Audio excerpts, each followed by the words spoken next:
This is Kelly Whitworth from Survivor San Juan del Sur, and you're about to listen to one of my favorite sources for all things Survivor. This is Survivor Talk with D&D. So find your flint, grab a bag of rice, and all your fishing gear, and let the bartering begin. Take it away, D&D. Hello, everybody. This is Survivor Talk. As you know, I am Dwayne. Wait, we're going to talk Survivor with this guy? I thought we were doing a chick flick with this guy. No. that is yet to come, my friend. Oh, this is David. Oh, man. We're just two best friends talking about the show we love, and tonight we are joined in his first full-length interview since the finale by, love him or hate him, Danimal Foley of Survivor Worlds Apart. Glad you Hey. Hey, my applause button broke. I'd use it. Oh, I'm sorry, here. So, Dan, where are you? I am actually in Norman, Oklahoma right now. I am at a training with the United States Postal Service at their training facility down here. And I've been here for the last couple weeks. This has been the first long trip I've been away from home. So I wanted to wish my wife all my love. Erin, I love you. I miss you dearly, sweetheart. Hello, Erin. It's not sensitivity training or anything, is it? Sensitive? No, they kicked me out. I told them if I don't get to teach it, I'm not going. That's all there is to it. No, David, it's puzzle training. It's puzzle training. Oh, see, you had to go there, didn't you? Oh, gloves are off, baby. If you're going to go there, gloves are off. And with 60 seconds into this interview, and you're going to go there. Oh, hey, you. Oh, as always, we are live on our website and on YouTube. People are in the chat room chatting, and I'm watching Twitter, hashtag STWDD, to get your thoughts on the air or comment on YouTube. And, Dan, you know this. We have another podcast, Movie Talk with D&D. And yeah, I am looking forward to doing that with you guys. Yeah, we're going to do a show with Dan in the future. But our next one is our first live episode. We've never done a Movie Talk with D&D live, and we're going to do one. And it's on the movie Blade Runner, touted by our... Yes. Our special guest, Kevin Waters, says, quote, one of the most important, landmark, and widely considered as one of the greatest sci-fi films of all time. Blade Runner will be live Thursday night, Dan. One of the greatest? I don't know. Putting that over Star Wars? Yeah, that's kind of... Oh, that's a controversial statement. I'm glad I didn't say that. I know. Me too. You know, I got to tell you, I mean, Dave, I'm going to pick on you for a minute now. I mean, well, Dave, and we just lost Dave. Yeah. There we go. Hey, this is what Dan thinks about Blade Runner being the best sci-fi. That's stupid. That's That's stupid. Hey, for the record, I said that in the confessional. I didn't say that to her face. That's terrible. Oh, wait. Seriously? Yeah, seriously. Oh, I can't wait to hear that because it looked like you were looking right at her when you said it. What? You mean to tell me that there was something in the edit that looked real and wasn't? Oh, say it isn't so. Oh, here we go, David. Say it isn't so. And listen, David, you said something earlier. You made the comment. You said, oh, boy. That's a sexist comment. Why is men always the source of exasperation? Okay? How about we go to all gender neutrality? Like that round thing in the middle of the street. We're going to call that a person hole cover. Or the place where the pilot sits in an airplane. We'll call that a genital pit. How about that? We'll just go all all neutral across the board. How about that? Let me see if I can crash this laptop too. Hang on, let me get out of here. David, what did I go back in? I don't know if David... Hi, I'm David. Well, all right. Dan, are you off your soapbox? Oh, hell no. We got a long podcast, guys. All right. So, number one thing Dan wants is everything to be gender neutral. All right. That's what Dan wants. No longer are they manhole covers. They are now... person hole covers. Person hole covers. That's right. David, are you there because you like leftists for a while? Yeah, I think when I said sensitivity training, the laptop took it personally and just crashed. Oh, so you went to your old laptop, didn't you? Yeah, Gracie loaned me hers, and for some reason it just it just went out on me, so I didn't even bother rebooting it. I jumped on the Mac. All right. Well, Dan, I have just a few funny things here at the beginning before we Bring it go on through the whole show.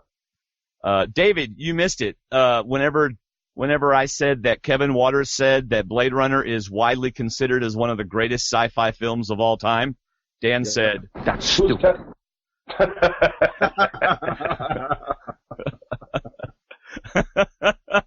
All right, Dan, one of the things people have said is that you are completely lacking self-awareness. Now, before you say anything, I think we have been proven that you are fully aware of what your downfall may or may not have been, and you said it on the show. I think my best characteristic may be my worst characteristic, which is my mouth. I have a very hard time keeping my mouth shut. There you go. See, Dan is self-aware. Listen, how can anybody even make that comment with a straight face when all I ever say is, I'm the fat guy? How can you think that I'm not self-aware? Come on. That's just stupid. I didn't say the person is stupid. I said the comment is stupid. I didn't direct that at anyone specifically. I'm going to have to put disclaimers on everything I say this whole podcast. Oh, All hey, right, wait a second.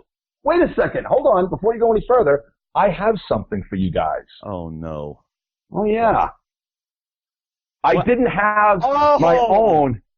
I don't have my own Survivor Talk with D&D, but I have one for you guys signed by the entire cast of the Dirty 30. That's right. All 18 of us. That's So cool. I was down visiting Mike this weekend, and he asked me to make sure that I got this to you guys, and I'm going to show you, if you can see it, the most important signature. Dan Foley. Nice. Now, can you read that? Yes. That is written backwards. Yes, I noticed. So, yeah, that is just for you guys. I'm going to make sure I get that to you right away. Thank you. Because Shayna's been dying to hang it on her wall. She may wear it. I don't know what she's going to do. I haven't figured that out yet. Well, it's for Shayna to decide. That's right. David, are you here? Because I keep losing you. I'm here. That laptop that crashed is getting taken out of the room. So. Okay. So, Dan, I think, I even hate to do this, but No, just go ahead. Bring it on. on the serious side of this, Dan is not self-aware. I think what people would say was you weren't realizing how people were taking you. Yeah, I mean, that's crap. Because I knew exactly what I was saying. Okay. And for the most part, listen, I talk to people. When I first meet people, I talk to everybody. With kindness and consideration, and I try to be a nice person. I do. I truly, genuinely do. And I said it in some of my exit interviews. I got picked on a lot as a kid. A lot. And I learned to stand up for myself. So if I don't treat you nicely, then maybe you should be looking in the mirror. Because I'm fully aware of how I'm talking to you. But perhaps you've actually done something to offend me. Maybe I shouldn't. Maybe I should be more patient. Maybe I should be more kind. Or maybe there should be world peace. Maybe there should be enough food for everybody in this world. Doesn't happen. And am I aware that I'm saying things rudely? Oh, yes, I am. I have every understanding of how I talk to people. Most of the time, it's just a choice on my part. Okay.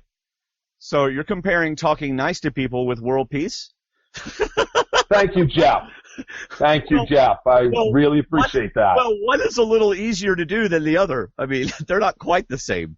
It would be more like, yeah, and I shouldn't weigh 260 pounds because I should eat better, is probably a more fair analogy.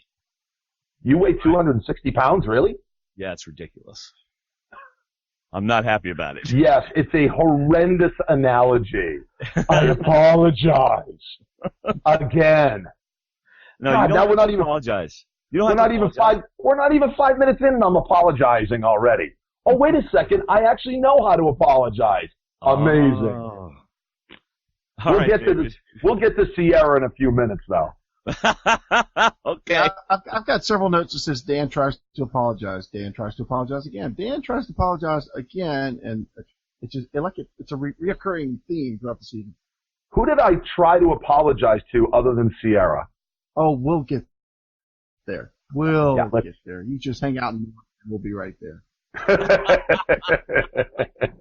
All right. So Mike told us about. Oh, go ahead, David.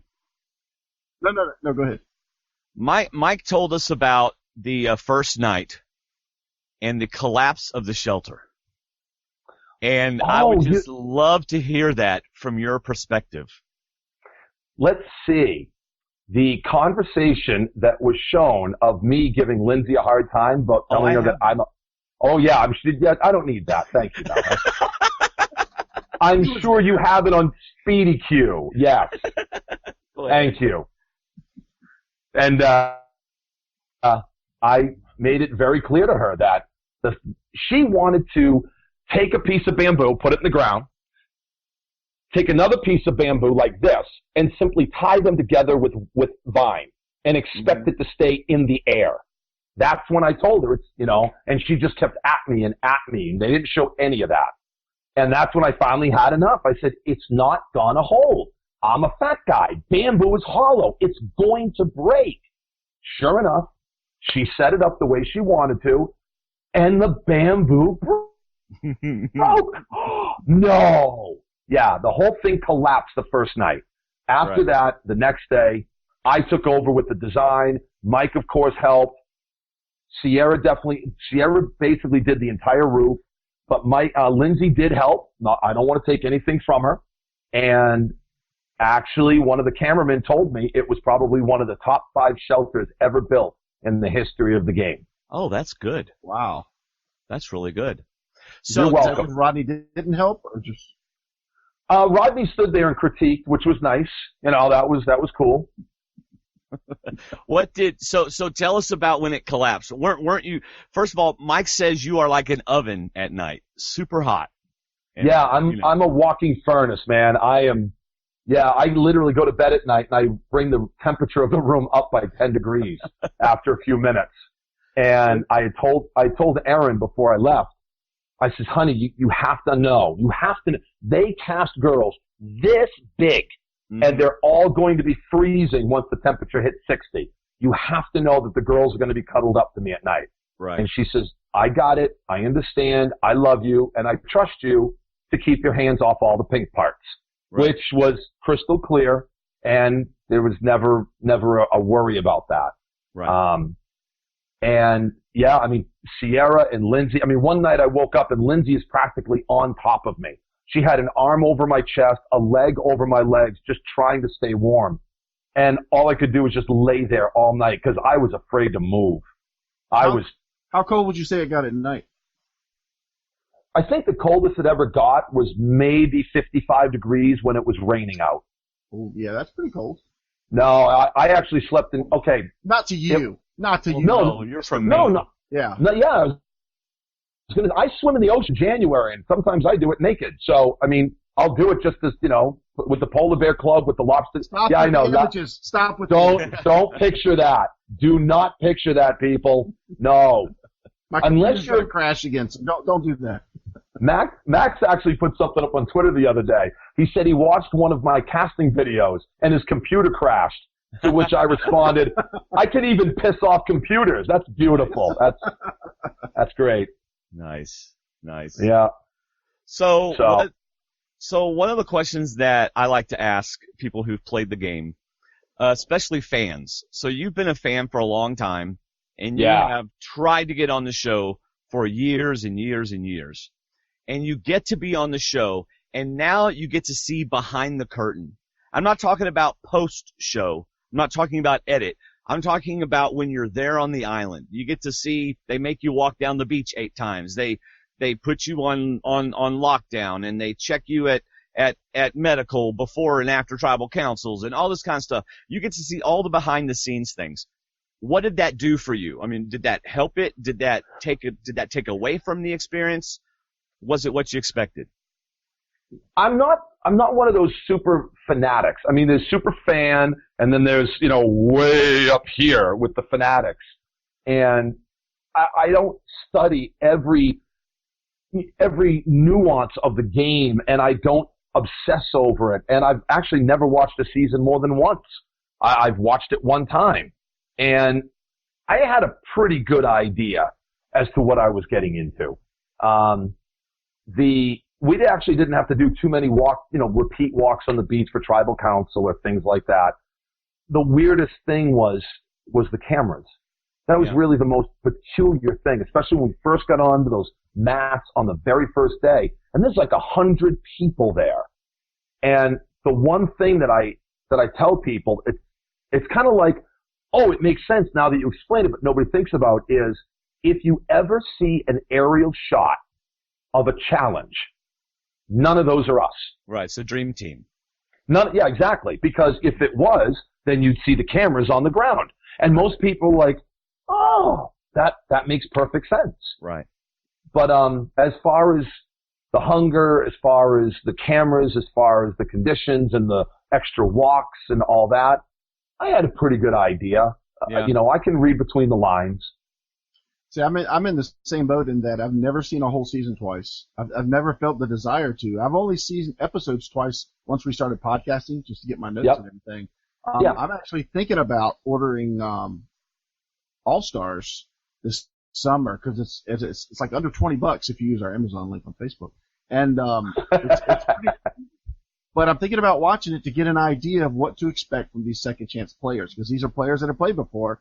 And just to see how people shift things up and do things differently. So I'm with you. I don't know every challenge. I don't know every reward. I know most all the winners, but I've never seen a season twice. And I've heard so many different people have great perspectives about seasons after they watch them the second time. So I might do that. I mean, it's under $20. So I might do that just to watch All-Stars again. I thought it was a pretty good season. You could probably go to like a CD store and find it used for even less than that. Yeah. That's true. Or, I mean, honestly, CBS All Access. We have links on our website. It's like $7 a month, and you can watch every single season of Survivor. Yeah. And the Big Brother live feeds, which I know you don't care about, David. I don't know what I don't either, David. I'm with you. Gosh. Okay, so back to my pregame stuff that Dwayne just skipped over like by weeks. Well, you weren't talking, so I had to do something. I was crashing. Sorry. Go ahead. We all know that you've applied 1 million times and you've traveled 1 million miles for all your casting calls and stuff, but you're part of our Facebook group, which we appreciate very much. You're an active member of our Facebook group. Yeah, I'm really sorry about that, guys. No, it's great. Our numbers haven't dropped in the Facebook group. So far, you're okay to stay. But somebody asked about going on a casting call, and I think you said it's still worth it. What would you say to folks that are saying, should I really travel an hour or two to go to a casting call, even though I have a rare shot of getting in? An hour or two. Woo! Way to put forth the effort, guys. No, I'm kidding. I'm joking. I would tell you, I actually get several people reaching out to me. They just had one in Oregon, and I think they're about to have one in Ohio and someplace else. And I would tell you, number one, it's primarily a stunt. It's basically something to make people think about Survivor when it isn't on. Mm-hmm. But more importantly, they're not going to be casting until October. So going now really won't do you a lot of good unless, I'm sorry, let me say that better. However, if you're going specifically for the experience, if you're going specifically for the opportunity to stand in front of the camera, then yeah, absolutely. But if you're going for the experience, that's worth it. It's worth it every time. Yeah. I've actually, I've met so many people, and one of the people I want to give a shout out to is Philip Zirk, a friend of mine, Billy, who is a bartender at 5 o'clock somewhere at the Margaritaville Casino out in Las Vegas. And he was the guy that told me about you two. I had no idea you guys existed. We love Billy. We don't know Billy, but we love Billy. So, oh yeah, Billy is like Shaggy from Scooby-Doo. You know, nice. he walks out of the van with the big cloud over him. That's Billy. And, you know, he's always got the He's always got the magic cookie in one hand and a Twinkie in the other hand at all times. Nice. And, and I've often said that there's three kinds of people that you'll meet in this world. The kind when you first walk up to them, you just know you're going to be friends. Right. People, number two, the people you meet them, you think, this person's okay. If I see him, great. If I don't see him, great. And the third kind of people that get along like, what did he say? Like chicken, palm, and tuna fish. They just don't get along. Right. And Billy and I, we just hit it off from the moment we stood next to each other in the San Juan casting call just outside of San Francisco. Awesome. 2 years ago now. And we've just been great friends. Gary Baggett from Texas, Kelsey, a bikini model from Missouri, Trevor Crenshaw from Connecticut, Maria Bruno from New Jersey. If you're going for something like that, you're going to have a blast. Right. It's worth it every time. Did you and wouldn't there be at least a small chance that if you stand out that they'll at least write your name down and I realize it's a shot in the dark, but. No, Billy got a phone call after that casting. There you go. Kelsey got a phone call after the Topeka, Kansas casting, which was 4 years ago. Mm-hmm. People have been called from these casting calls, but the timing is not right for it. Right. But you know something? I just wanted to go to get my face out there. I figured the more they saw me, then maybe I would strike a chord and they would finally give me a call. And when I go ahead. Did you get any calls before Worlds Apart? I did actually. I never got a phone call from my casting calls, but I did get called for season 29. Well, everybody got a call for season 29. Yeah. And for people that think that I am a fanatic, for people that think that I'm obsessive, I turned it down. I actually refused to go on season 29 because they wanted Erin to come with me. Mm-hmm. Now, there is nobody in this world that I love more than my wife. Period. End of story. And she would have done it because she loves me, but not because she wanted to. Right. And the last thing I wanted is somebody like Rupert and his wife on the show because she had no business being there. None. And my wife means more to me than playing the game. And if playing the game of Survivor meant my family, my wife, or my job were in jeopardy, I never would have gone. I would have given it up. Right. Hey, so where were you when you got the call for Worlds Apart? Do you remember that? I'm sure you remember it. Oh, I remember exactly where I was. I was driving in my car. It was 2:05 p.m. on June 2nd of 2000 last year. Yep, 2014. Wow. And the call came in as restricted number. And I answered the phone and I said, well, hello, Survivor. Wow. And the woman said to me, she said, how could you possibly know that? Oh, we lost him for a second. Bummer. Hopefully he'll be back on. Oh, there we are. There we are. All right, so the last thing we got was, how could you possibly know who this is? Yes. And I said the only other time I ever saw a restricted number come up on my phone was when I got a call for season 29. So clearly you've seen the error of your ways, and that's why you're calling me back. So that's how that whole process started. That is awesome. All right, so I know the answer to this, but what did you have to give up to go on Survivor? What did I have to give up? You couldn't do something because you were going on. Oh yeah, that's right. I had been accepted into the Durham Warriors Project, Bob Crowley's charity event in the summertime. Uh-huh. Sweet. And Bob isn't actually in charge of casting. A gentleman by the name of John Vitas, I believe his name is. And I had to send him an email saying, I am really sorry. I can't believe I'm doing this, but I have to withdraw. Please believe me, there is one and only one reason I would do this. And he sent me an email back and he said, so I guess I'll see you on TV in February. And you said, I don't know. To which I responded, I did nothing to violate my contract of confidentiality.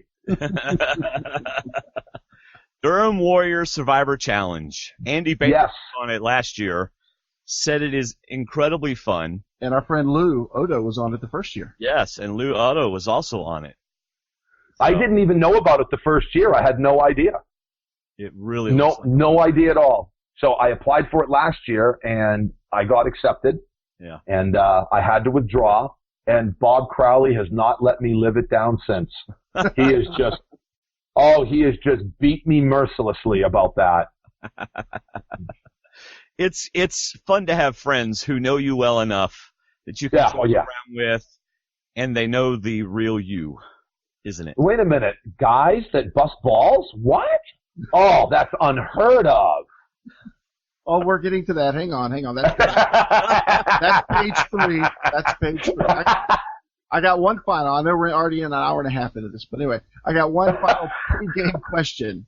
Okay. Mike and Carolyn, this too. Once you saw, I know you do it's like a week of seclusion once you got out there. Is that about how long it was? I think it was 6 days for pregame, yeah.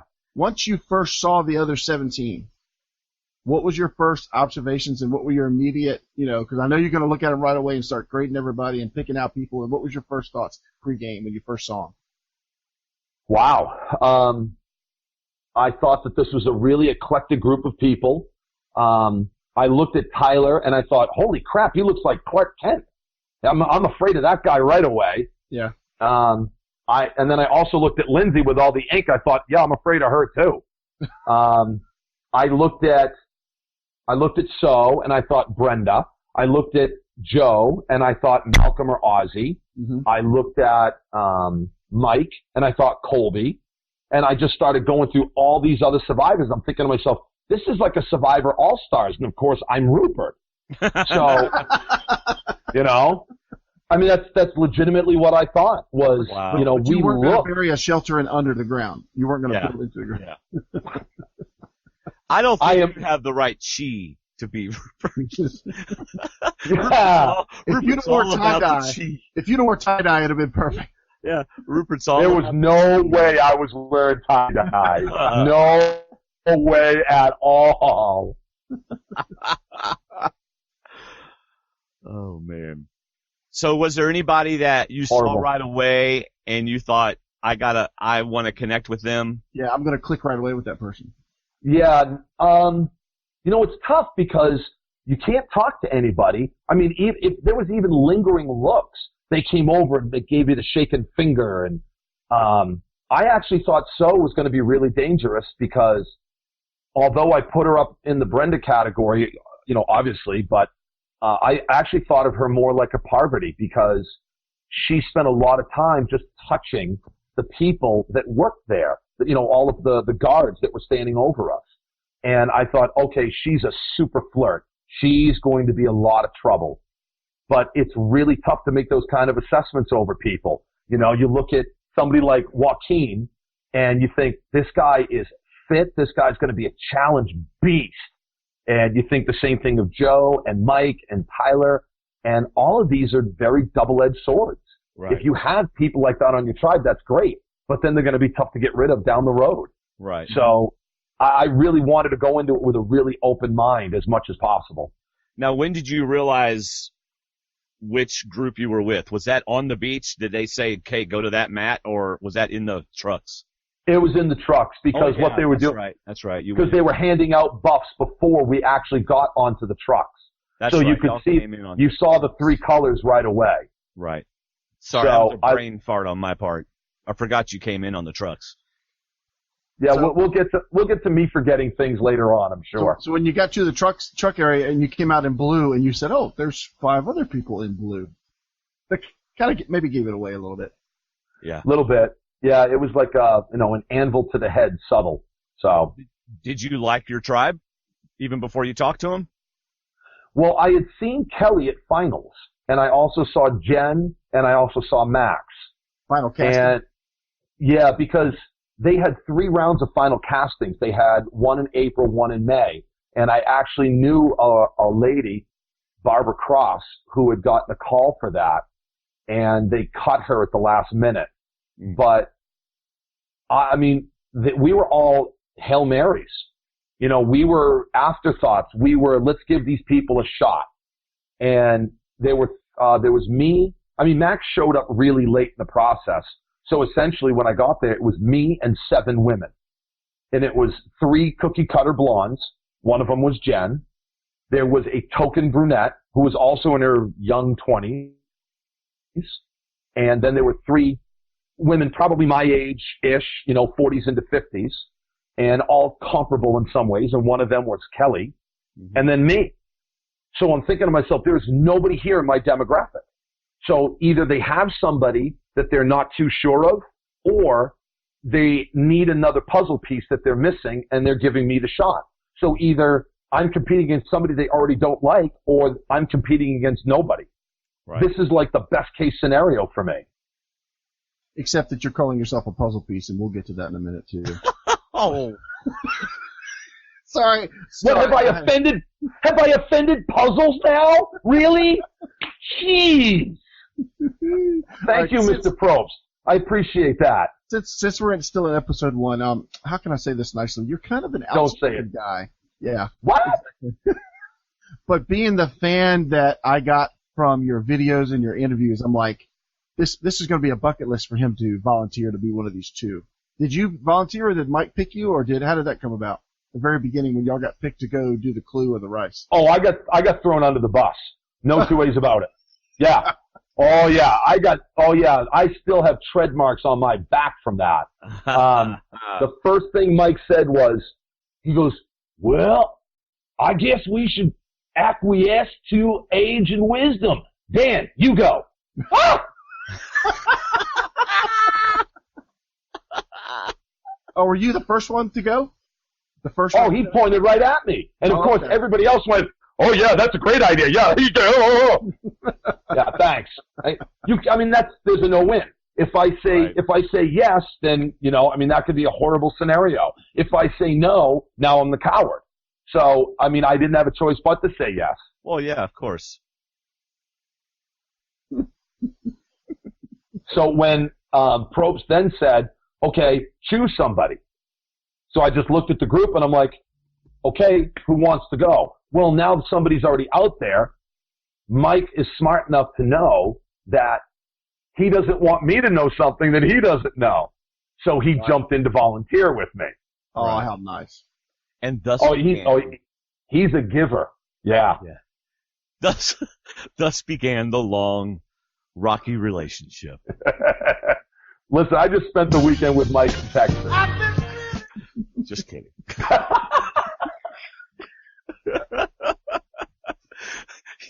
Y'all's relationship is like a high school girl's friendship with her boyfriend.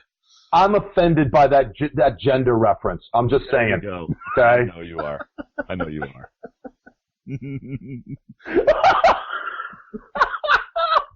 All right. So episode 1, Mike says in our interview with Mike that you would have been the first one to go if Blue Collar had lost. Were you aware of this? Hands down. Oh, hands down. Aware of this. Oh, come on. I'm way smarter than I look. There is no way I could. You heard me say it on confessionals. I knew I was done. I knew it. All done. And I will tell you at my final round of interviews when Jeff Probst was on site, so I was on Skype with him. And he said, how do you see your game going? I said, you know something, Jeff? There's only 2 people in this world. You either love me or you hate me. There's nothing in between. So I'm either going to get voted off first or I'm going to go very deep into this game. That's it. And he goes, I don't see that. I see you as, you might make the merge. You might not make the merge. I don't see you doing well. And I said, well, I'll tell you what, Jeff, when I'm holding that $1 million check in one hand, I'll bet you a glass of Jameson whiskey that I'm right. And when I drink your whiskey, oh, that'll be the best whiskey in the world. And I never got my whiskey, Probst. Never got it. You're a welcher. You didn't win the $1 million. Oh, I went deep in the game, though. I told him I was going to go a lot further than a maybe a merge, maybe not. And I was front row, kids. Yeah, oh, yes. That's true. And you would have been first off if they had lost. So we didn't lose. I called it exactly the way I knew it was going to go. Yeah. Hey, so here's a question that everybody wants to know from episode 2. All right. Did the mantis ever wash back up on shore? Okay, so Tyler, okay, for the record. Dwayne's looking at me like, why are you asking that question? Oh, because the world wants to know. These are the probing. No, that's a wrong adjective to use there. Never mind. So, the story that I told in the secret scene about what happened to my underwear, as God is my witness, is 100% true. Tyler actually posted something on Twitter saying that when he went through my bag, he found my dankini. And that was a bold-faced lie. He was joking. He was teasing. The story was 100% true. And I was no joke, man. I was really worried. I was genuinely concerned. And I get a lot of people sending me hate about that, saying, what a moron. Who wears jeans into the jungle? Well, I'm sorry. That's what they told me to send them. Yeah. We were told to send specific types of clothing. That's right. So that's what I sent them. You can send them shorts all day long. If they don't let you bring them on, you don't get to wear them. That's 100% correct. Yep. So, yeah, losing the underwear was a really big deal. And so my buddy John Taylor was watching the episode with his wife, Jenny Lee, who is stunning.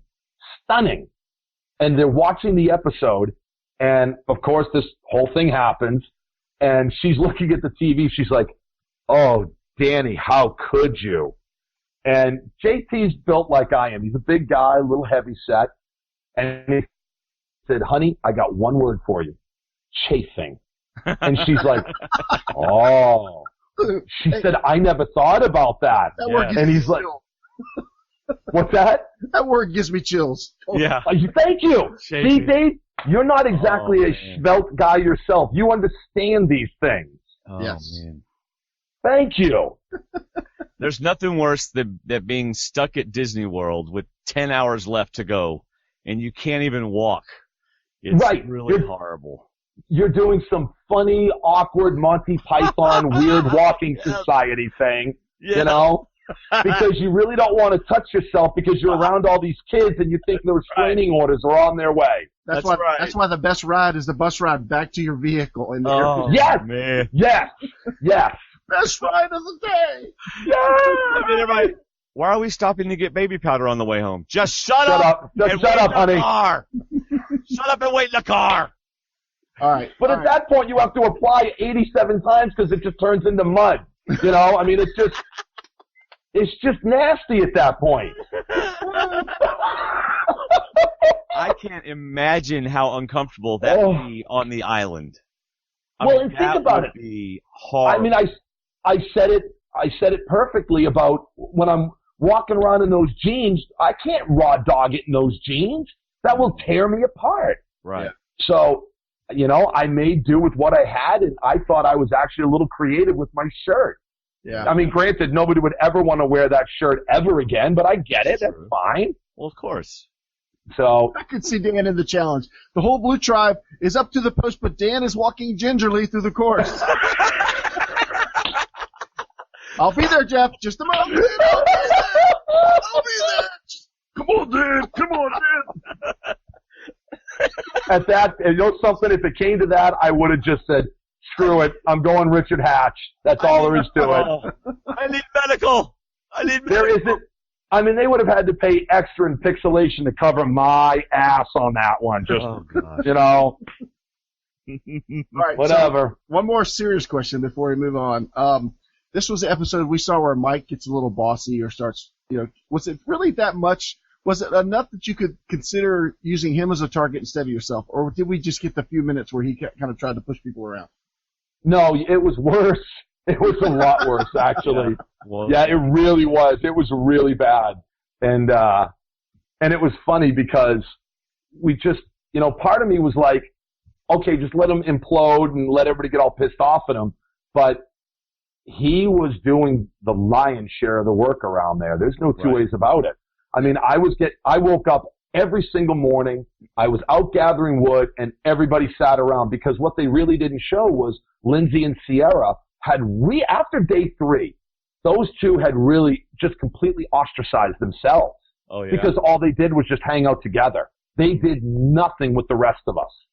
I had friction right away with Kelly because of my interaction with Lindsay. Right. And Rodney, okay, so Rodney called me Harry Potter's grandfather in episode 1. You want to know why? Why? The reason why was because of pregame. Because I actually have every single Harry Potter book on disc. Mm-hmm. And I traveled the country so much that I like to listen to audiobooks. Yeah. So I brought my entire Harry Potter collection. Mm-hmm. And I had my old school Walkman Discman on my hip and a little fanny pack. Yeah. And so he called me Harry Potter's grandfather because of that. Nice. Which is funny because there is no Harry Potter's grandfather in there. I know. That's what's even better. He doesn't understand Harry Potter. So. Yeah. I love those audiobooks. I think I've listened to all of them twice. Yeah. Yeah. I've listened to the entire series 4 or 5 times. Yeah. All right. So he calls you Harry Potter's grandfather. Yeah. So yeah, Mike was. So what I ended up doing was I just tried to find a way to work around the problem of people not doing any work. So I would gather all kinds of firewood, and behind our camp was what we referred to as the back path. And I would just simply leave all that firewood at the tail end of the back path. And I would walk back into camp going, hey, listen, I just brought a ton of wood back there. Can anybody help me out, please? And then I'd make everybody else bring it back into camp. Oh, that's cool. Right. I mean, again, I don't always get it right, but I thought that was a really smart move to get people to help. Yeah. And Mike didn't handle it anywhere near as well. Right. But he had to learn. Is that where Rodney got his slam pile from? From your stash? No, Rodney went into a different direction to get his piece of wood, but yeah. And I had to tell Kelly, Kelly kept building the fire up to like 10 feet high. I'm like, Kelly, it doesn't need to be that big. You got to dial it back. Yeah. I said, you're burning through all of our fuel. We just need to keep it going. That's all. Right. Yeah. Now, tell us about when you first missed your wife out there. So you're out there, 1 or 2 days, and day 2. Day two. Yeah, I remember watching the first episode, and they showed me yelling at Lindsay, but they didn't show how Lindsay had spoken to me. Mm-hmm. And day 2 was August 5th. And August 5th is my wedding anniversary. Oh. And I've already been away from Erin now for 8 days. And I have never been out of touch with her for that long. Right. And I mean out of touch. And I'm a sap. I really am. I love my wife, and I can't even explain it. How much I love her. And I cried a lot that day. They did show Kelly in a confessional, one of the few that she actually got, and she's like, why are these people so emotional? I thought we were blue collar. Yeah, she was actually talking about me. Mm-hmm. And I spent a lot of time that day crying because I missed her. Yeah. And I thought to myself when I was watching the episode, I'm like, they didn't show how Lindsay was talking to me. They only showed what I said. And they didn't show me crying on day 2. Why would they not? Oh, because they don't want the audience to feel any kind of endearment towards me. Oh, they're going to kick my butt this season. Yeah. And I wasn't wrong. They were not nice to me.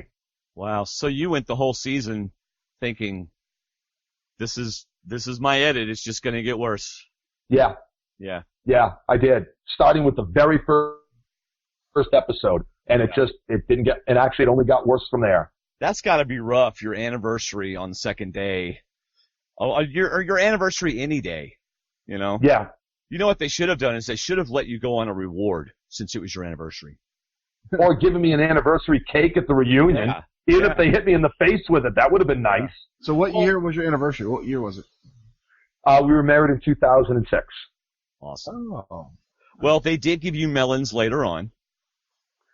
You want to ask that now? No, we're not there yet. We're not there. All right. All right. We'll get there. We're going to get to how you peeled off the little produce stickers on them when we. I heard that during Carolyn's interview last week. Clue number 4018. No. All right, go ahead, David. We can skip past the water slide where you climbed up the ladder and rolled down the ramp. Oh, that was way late. That was way later in the game. No, that was the second episode. No, it wasn't. I don't think so, David. No. Nope. No, it wasn't. The swimming challenge was the second challenge. Oh, that's right. Where we had yeah. Okay, so after the first challenge, they actually looked at me and they wanted me to do the puzzle. And of course, I know that I'm screwed in this game. If we lose this challenge, I am all done. And I had no faith. I had no confidence in myself. None. And that's why Mike, Sierra stepped in and she couldn't do it. And then Mike stepped in and was able to beat the white collar. Mm-hmm. And so at the swimming challenge, we're there and Mike says, okay, someone needs to sit out. Dan, it's you. Hell no. Nope. I'm not sitting out. And he goes, no, we need you to sit out. No, you need me in this challenge. Okay. I'm not sitting out. And everybody starts yelling at me. And I just step back and I cross my arms. Said, listen, here's how it is. 5 people get to be in this challenge. 1 person sits out. I'm not sitting out. Figure it out because it isn't me. And Kelly looked at me and she said, can you do this? And I looked at her. All right, so we're back from the technical difficulty. You looked at Kelly and said? Kelly asked me, she goes, can you do this? And I said, I can kill this. And she said, okay. So that's when Probst said, who's sitting out? And Kelly said, I am. And even Jeff was like, Dan, you're in? I remember that. Yeah. And as soon as Kelly raised her hand to say, I'm out, both Mike and Sierra went. Yeah. So, and I, again, famous words, the fat guy's going to surprise you. Right. And somebody actually put up on Twitter the next day, they said, did a former NFL professional, Tyler, and a man that lives on the beach actually get beaten in a swimming contest by Dan Foley? Yes. Yes, they did. Thank you very much. So that definitely earned me some points with the tribe. Right. Which I sorely needed. I desperately needed. Right. So, all right. Well, now I'm getting an echo. Do you hear that, David? Yeah, I hear that. I don't. Yeah, it's probably it's all right. That's okay. No, clearly it's my fault, guys. I'm sorry. I apologize. I grovel for forgiveness. Dude, you're on a droid. Which is better than an iPhone. Better than an iPhone. You're on a phone. It's okay. All right. All right. Thank you. All right, David. Carry on. We're in episode 3. Okay. And this is the fun episode that came out at the reunion. This is the guys talking about jokes and mama jokes. So is there anything you want to expand on that we didn't get to hear about at the reunion since you were cut off at some point? It's amazing to me that people actually think that what was it, minute and 19 seconds fully encompassed a 24-hour period. I don't care. Listen, Mike disagrees with when the conversation happened. But Mike, Sierra, Rodney, myself, we will all swear to you that conversation took place. Mm-hmm. Sierra, Rodney, and myself seem to think it happened that day. Mike seems to think it happened the day before. Right. But the conversation did take place.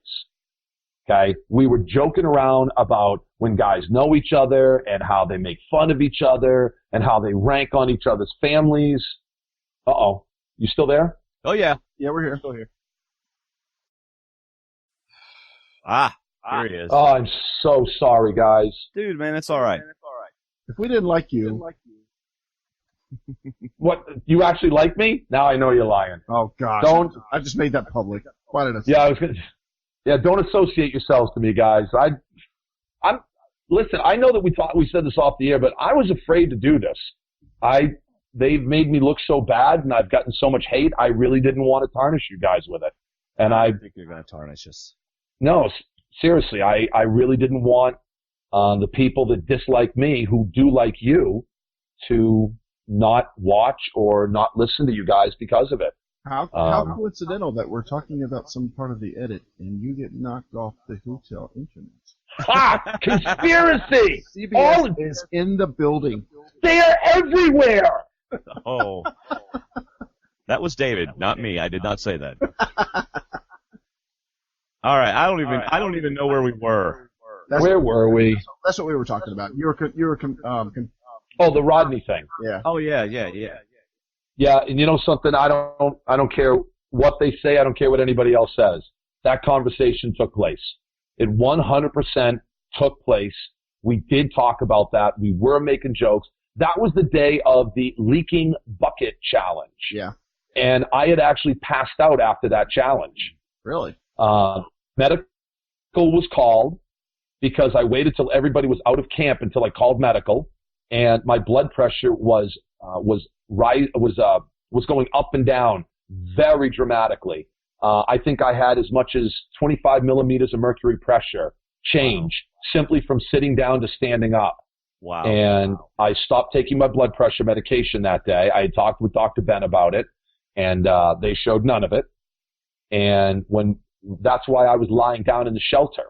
I had asked everybody, I said, can I please get a break today? I said, I'm really struggling today. And that's when the conversation had started to take place. Right. So well, one thing Mike told us was that they did not, gosh, I hate this echo, that they did not show us was that right after you made your comment and Rodney made his comment, y'all were on to something else right away. That it's not like pretty it's going fast, on yeah. forever and everybody was mad. No. Yeah, that was my question. How did Rodney react seconds later, and did y'all talk about it later? Seconds later, Mike's like, you heard Mike go, whoa, that's not okay. And I was just kind of laughing because we had just had the conversation. Right. And, and it's when I first met Rodney's mom was at the finale. And Rodney's mom is like 4'10". She's a tiny little thing. And she came running up to me and she threw her arms around me and she gave me a kiss and she goes, I want you to know that I knew exactly what you were talking about and I love you. She says, I really wanted somebody to be recording this moment because I was going to run up and slap you across the face. But she said, I couldn't bring myself to do it. She goes, because I get you and Rodney's done nothing but talk positively about you. And she goes, I've been dying to meet you and I'm so glad we're getting the chance. See, that's the kind of thing people need to hear. Now, Rodney's dad, on the other hand, he was, he was beyond the top of wonderful. When we get to the loved ones visit, yeah, I'll tell you about Rodney's dad, how he took care of my wife.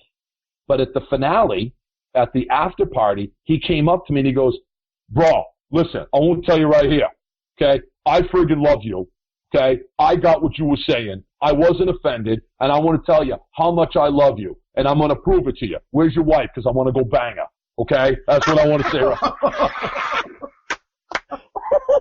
Okay? Off guard. Okay? There you go. Okay, now see, that's the kind of thing that y'all would do, and that would get shown on TV, and he would be considered some horrible person. Thank you. But y'all got it. Thank you. Because listen, okay, you ready? Here's my disclaimer. You guys ready? I'm putting the disclaimer out there. I'm going to offend people with this comment. So I'm apologizing now. I shouldn't have to, but I am. When guys bond, we make fun of each other. We rank on each other. We say terrible derogatory things. Women don't do that. Dwayne and I never do that. Come on. Oh, you're so full of crap. Your eyes should be brown. When's the last time you heard two women walk up to each other and go, Sandy, how are you, you disgusting bloated pig? No, doesn't happen. That's right. Doesn't happen. And that's why my wife in a house of 4 boys doesn't understand us boys. For her, for her, that's a testosterone nightmare. Yep. It is true. David and I are constantly in fact, whenever we three talk on the phone, even Thank you. Whenever we were like, hey, Dan, good to know you. We bragged on each other, and I didn't even know you yet. Oh, yeah. Because that's what guys do. That's how we bond. It came natural, actually. Yeah. Thank you. See? speaking of natural things, in episode 4, we get to the point where why didn't they use your eloquent, soft-spoken voice for the challenge with the blindfold? I just don't understand how that opportunity was not taken. Okay, so this is the whole backstory to my epic fail at an apology. Oh yeah, okay. Yeah, laugh it up, funny boy. Apology number 1. Yeah. Here we go. Okay, so we get tree mail, and we could tell right away that it's the blindfold challenge. And I read the tree mail, and I'm like, this is perfect. This challenge is for me. I have arguably one of the biggest voices in the history of Survivor. And I says, I need to be up there. And Sierra looks at me and she goes, I don't think so. You don't take direction well. Excuse me? And Kelly jumped right on board with this. And she goes, she's right, Dan. You don't know how to listen to people. Well, F you guys. Good luck to you in this challenge. Now, Mike and so, yeah, forget you, right. See, I said it nice. Well, you translated correctly. Thank you. So Mike and Rodney are sitting in the thrones. And Mike looks at Rodney and goes, oh, so the girls think they know what they're doing, huh? How about you and I sit this challenge out? Let's see how they do. And Rodney was like, oh, yeah, right on, bro. So that's when, and we all know how that turned out. It was terrible. And Kelly got hurt because of it. Right. So after we get back to camp, Kelly pulls me off to the side after things calm down, and she goes, listen, I am really sorry. She goes, you were 100% right. You should have been up there, and I'm really sorry. And I said, you know something? Thank you. I really appreciate it. Now, Sierra apologized too, and I just didn't feel like it was very genuine. I really didn't. And I was still upset about it. So we have the next immunity, and we lost miserably. And we go to tribal council. Sierra gets votes. Sierra's very upset. We come back. No two ways about it. I was a dick. I was an absolute jerk. I treated Sierra horribly. And I have literally groveled. I believe she actually said in one of her exit interviews that I apologized so much she wanted to slap me, which I thought was hysterical. So the next day, I go up to her and I said, listen, Sierra, I am really sorry. I feel terrible about what I said to you. I treated you badly. I don't disagree with what I said to you, but it was the wrong place, wrong time. I was just very upset about how you treated me. Mm-hmm. And she said, what did I say to you? And I said, well, we got that tree mail and everything else. I said, you really hurt my feelings. I was really upset about that. I didn't feel like it was warranted. And she goes, well, I apologized. And I said, I know. I said, but I was still really hurt by it. I was still upset. And she goes, well, I don't see how one has anything to do with the other. And that is what they showed you. That's when they said, so let me get this straight. It's okay for you to attack me, but it's not okay for me to attack you. And nobody ever questioned what I was talking about when I said, it's okay for you to attack me. Right. Nobody ever questioned that. Oh, and I forgot this part. When we got back from getting rid of Lindsay, and I was giving Sierra such a hard time at camp, Kelly said all the same things I did to Sierra. Oh, but we can't show that because if a woman said it, then somebody might believe it. So I actually told Probst about that, about how upset I was, how pissed off I was. And he goes, well, the show's not all about you. I said, I don't expect it to be. I said, but you could have put another 45 seconds in, and it would have explained everything. But it didn't happen. You just simply did it. You did it to be gratuitous. And I felt like that was unfair and unreasonable.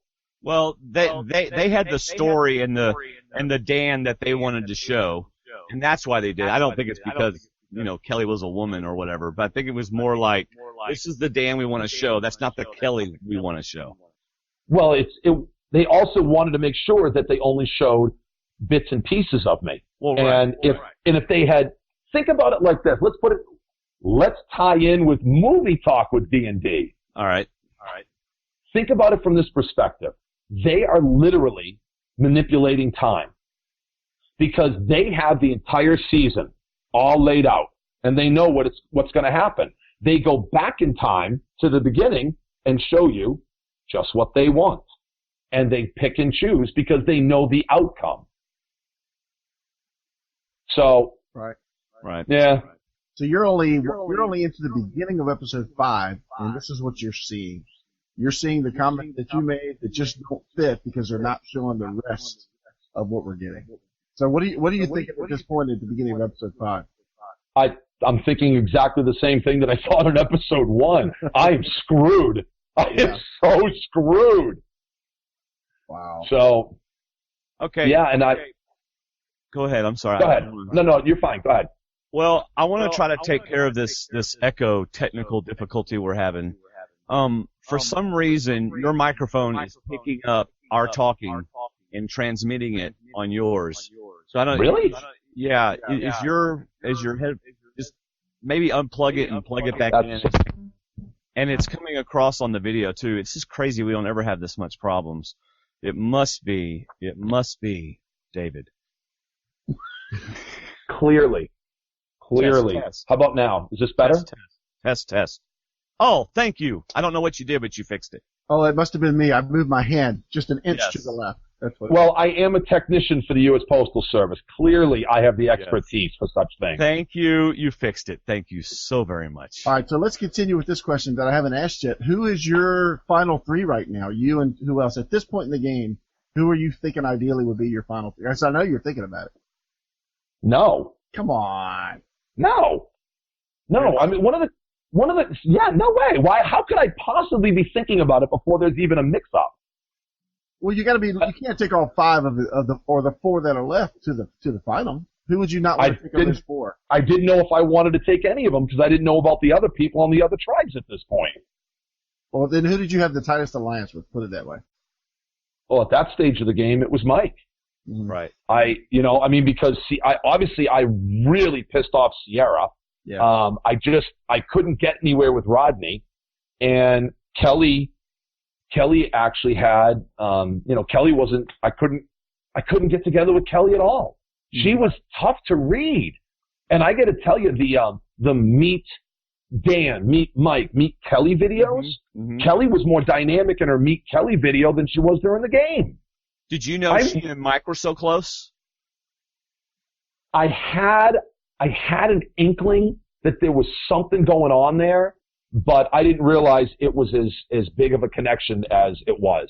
So no, I really didn't. How ironic that 9-10 days in, or maybe 12 days in, you're distanced from Sierra and tight with Mike, but 20 days later you'll be distanced from Mike and what seems like tight with Sierra. Right. Yeah, there was definitely a huge amount of irony there. Yeah. And the time that really Sierra and I started to reconnect with each other was the Wrecking Ball Challenge. Mm-hmm. And it was the first challenge after the mix-up. Right. And, of course, they don't want the fat guy running. So they're like, oh, dude, we need you on the Wrecking Ball, which is code for we don't want the fat guy running, which was fine. Right. Which is fine, yes. Well, actually, we're used to that. Well, the first challenge after the shuffle, the mix-up, was the ball in the air, catch it with the net challenge. That was at the mix-up. Yeah, okay. So, well, that's after. Sorry. Come on, get your words right, Dan. Don't put words in my mouth. Come on. Now you know how it feels, David. How does it feel, baby? That's stupid. Thank you. That's right. Keep that on speedy Q. So what was the plan? What was the plan as soon as y'all mixed up? What was going on with you and Mike at least? Because we knew y'all were Okay. So what had happened was Mike had actually approached me before we got rid of Lindsay. And he says, what do you think of this? Depending on the way, those of us that were fans knew that there was going to be some kind of a mix-up to go from 3 to 2 to 1. Yeah. So he said, how about this? If we actually end up on the high side of the numbers, on the strong side of numbers, let's throw challenges. Mm-hmm. And I thought, dude, this is brilliant. This is absolutely brilliant because if we get really strong players in the game, then we can actually do 2 things. We can keep blue strong by throwing challenges, and we can get rid of strong players if they're on our tribe because we'll still be sitting on the strong side of the numbers. Right. And it was me, It was me, Mike, Sierra, and Rodney with Joe, Joaquin, and Tyler. And we're like, this is a dream come true for us. A dream come true. Except I was a jerk to Sierra. Mm-hmm. So the real healing came at the Wrecking Ball Challenge. Mm-hmm. And that was the first immunity challenge after the mix-up. Is that better? Is that more technically correct for you, David? That is survivorly correct, yes. I am so glad David's getting picked on.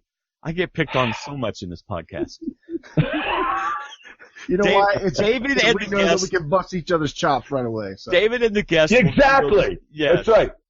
Survivor Talk with Dan and Dave and with that other guy. So, yeah, another guy. And the other guy. And that other guy. Oh, David. I want my own little icon down in the corner there that looks like me. Well, we tried to give you one, but you're on a phone. Know. But you don't have an iPhone, so. I'm on a Droid. I would never be on an iPhone. Oh, no. You couldn't dare use anything Apple. That'd just be... Oh, forget it. No way, no chance. Way. No.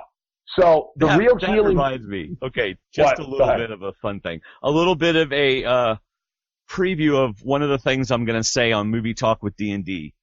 Future of the future 2019 of Blade Runner looks like what the world would have looked like if Apple never entered the scene. There you go. That's going to be one of my observations. That's going to be one of my observations. Oh, Lord. You're a blind, deluded minion of Apple. You've eaten the apple. Oh, you're terrible. Yummy. All right, so you and Sierra began to make amends at this... At the Wrecking Ball Challenge. So what happened was Tyler and Joaquin went first, Joe and Rodney went second, and Mike and Sierra went last. So as Mike and Sierra are coming back, they have to get to the mat, and then all 7 of us can run. Mm-hmm. Now, Sierra and I were last, and the first obstacle was to crawl underneath that little... Get that out of my face, man. I was trying to get David to pay attention. Shh, go ahead. Oh. I thought you were teasing me. Damn you, man. Go ahead. I'm sorry. So, get the other guy back on. Why do I only see your mug? Where is David? I'm here, Dan, and I'm listening. Please. Oh, I love you, Dave. God. Keep that other guy off. Okay, so we have to crawl underneath this grid, and right after the grid is mud. And as Sierra and I came out of the grid almost at the same time, we come out, and Sierra literally tripped over those stunning gazelle-like legs of hers. And in one motion, I caught her in midair, took 2 giant leaps through the mud, and put her down and nearly cleared the entire mud with her. And she just looked at me and went, "Thank you." And I looked at her and I said, "I really am sorry." And she looked at me and she said, "I know." And that's when the whole healing process for the 2 of us really started. And at that point, go ahead. I wish I had some orchestral music right here. This is that's what I was hearing. So touching. The way we were. I feel like I'm watching a Lifetime movie. Sierra looks up in your eyes. Oh, no. Dwayne, I'm sorry. And I looked See, you guys took this beautiful moment between Sierra and I, and you perverted it. You twisted. You guys are evil. Sierra. Survivor Talk with Dan and Dave. With that other guy. Yes, who ruins all the good, touching stories. If we didn't see it on Wednesday night, it didn't happen. Yeah, that's right. That's all we know. We don't You know what? For Halloween one of these years, what I'm going to do is I'm going to build this harness thing that goes on my shoulders, and then it's going to go up, and it's going to be over my head. I'm going to put a toilet seat on there so people are comfortable when they take a dump on me. Because I'm a giver. I'm a considerate person. You are. You guys hate me. No, we don't. You've been listening to us a long time. You know how we are. This is Survivor Talk with Dave and Dan, starring us. Fine, with man. that other guy. And that other guy. I'll just sit over here. No, that's when you're supposed to cue my, that's stupid. Oh, yeah, sorry. That's stupid. See, you have to send that to me, so like every time one of you guys call me, that will be your ringtone. I think we're probably going to need 3 posts is what we said, yes? That's stupid. That is the dumbest thing that you can do. Bamboo is hollow. It won't stay. I am a fat guy. It's not. I am a fat guy. That'll be my ringtone. When I call, I am a fat guy. I am a fat guy. Yes. I was just thinking the same thing. I'll just clip that little part right there. That's right. I'm a fat guy. You want me to send you this? That's stupid. You want me to send I want them both, man. Those are awesome. Oh, God, I suck. Oh, by the way, that was probably my favorite part of the whole season was whenever you were trying to do the whole ball thing. Yes, David, I'm several episodes ahead, but my goodness, we're already an hour in. And I suck at life? And you go, oh, I suck at life. And people think I'm not self-aware. They're obviously, that's stupid, okay? Clearly. That's stupid. Thank you. Cue that one up, baby. All right, let's move along, David. So what are we on? Episode 1 still? Is that what we are? Lord, let's move on to episode 2. No, we're going to call it episode 6. Aren't we? The reward challenge. Did you throw any part of that challenge, or just Mike? That was actually memory challenge. Actually, Mike, Rodney, and Sierra all threw it. Oh. We all had talked about doing it, and when Joaquin said that he stunk at those challenges, he sat out. And I thought to myself, if all 4 blue collar throw it, and the other 2 don't, there is no way people will believe us. There's just no way. Right. So I opted not to throw it. I opted to not throw it at all. And the whole thing actually went substantially different than the way it was presented. Mm-hmm. It was Rodney first. It was Sierra second. It was Tyler third. I was fourth. Mike was fifth. And Joe was sixth. And after Mike and Kelly did theirs, and that was way shorter, they showed it. I mean, of course, they have to, edit it down. But it took forever. Oh, my Lord. And all I could think to myself is, Kelly, you're a detective? And you can't remember 5 items? Oh, I want to commit many, many crimes in your district because I will just... It would be like... Didn't it start out at 6 and they reduced it to 5? No, it started at 7, and then they went down to 6, and then they went down to 5. And Probst was threatening to go down to 1. I mean, sorry, 4. All I can think to myself is that Grand Theft Auto. It's like you commit a crime and then you run behind a dumpster and wait for 20 seconds, and the cops go, well, go to where it is. So, I mean, come on, really? The next step was 4 items, and they were going to be the same item. That was the next step. Yeah. 4 items were the same. And what's funny is Probst knew what was going on by this time. I think he had to have known in advance. He had to. And all I could think to myself is, Mike, he just looks so obvious. It just looks so stupid. Because he stood there and he's like, and he wouldn't pull the lever because he wanted Kelly to pull the lever. He wanted to give her all the time in the world. Oh, he went dead again. Hang on. Play with your microphone. Play with your cord again, Dan. See if you play with your cord again, Danny boy. Yeah. Unplug it, plug it back in. Something. Buy an iPhone. Oh. It's got. Just leave and come back again. He's getting good at that. Oh, he's getting mad now. It ain't our fault, man. I'm sorry. That's right. Oh, gosh. You're a good man, Dan. Yeah. How about that? That's so good. Right Nice. there. It sounds so dirty when you say it like that, though. Don't. That's creepy. So. All right. Where were we? I don't know. We were Mike. Let's see. Mike was counting and throwing the challenge, and I think that's about. Mike was throwing the challenges, and again, it looks so. I mean, it was some of the. I mean, Stallone is a better actor than Mike was at this challenge. It was just embarrassing. Wow, But the worst part was to who? Stallone or Mike?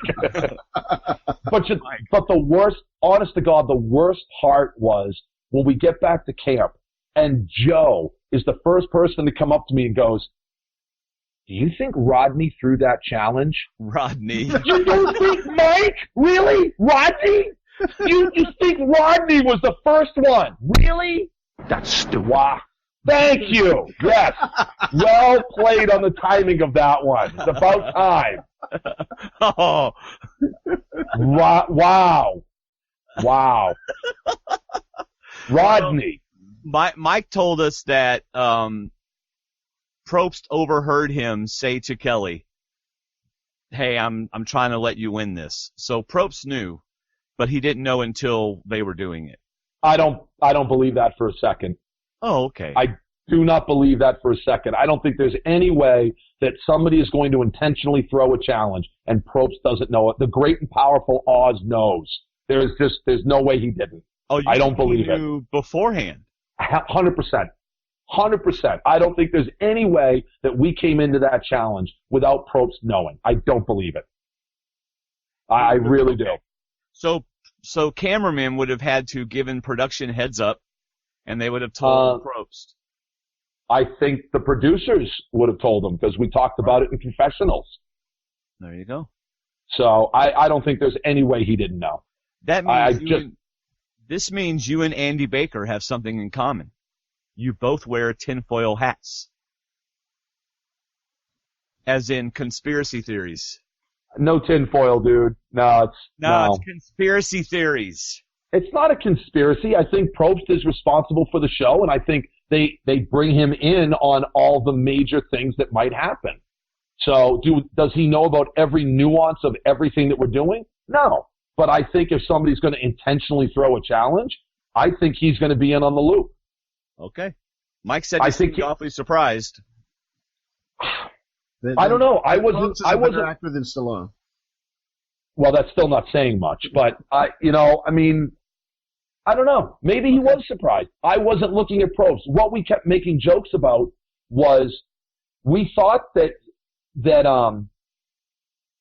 somebody was going to make a video and show Mike and Kelly going back and forth with a little ding 1, ding 2, ding 3 with the Benny Hill music going back and forth. Yeah, that's it. Yep. Yeah, that's what we were expecting to happen, and they didn't show enough of it. But Sierra went twice, Rodney went twice, Tyler went twice, and it was actually Sierra against Haley, and Sierra was the one that threw the final challenge for them to actually win. Right. But for the whole storyline they were telling with Mike and Kelly, they had to show Mike doing it. Mike being the hero and throwing the challenge. Yeah, they wanted to show that, right. Right. All right, so something else Mike told us is that you should have got more credit for the Joaquin idea, Blindside. Oh, 100%. Okay, so we were here's another example of bad editing against me. When we were at the river, and it was me, Sierra, and Mike, all sitting in the river, and I look at Sierra, and it appears as though I'm telling her to shut her mouth, because you've got one mouth and two ears for a reason, because you should listen twice as much as you talk. That was not directed at her. Mm-hmm. I was actually talking about somebody else. And they left all of that out, and they made it look like I was talking to Sierra that way. And that is another thing that I told Probst was pointless and gratuitous. And there was no reason to do that to me. None whatsoever. Mm-hmm. And what happened was Mike and Sierra were just insistent. They were they were beating at me about, we have to get rid of Joe, we have to get rid of Joe, we have to get rid of Joe.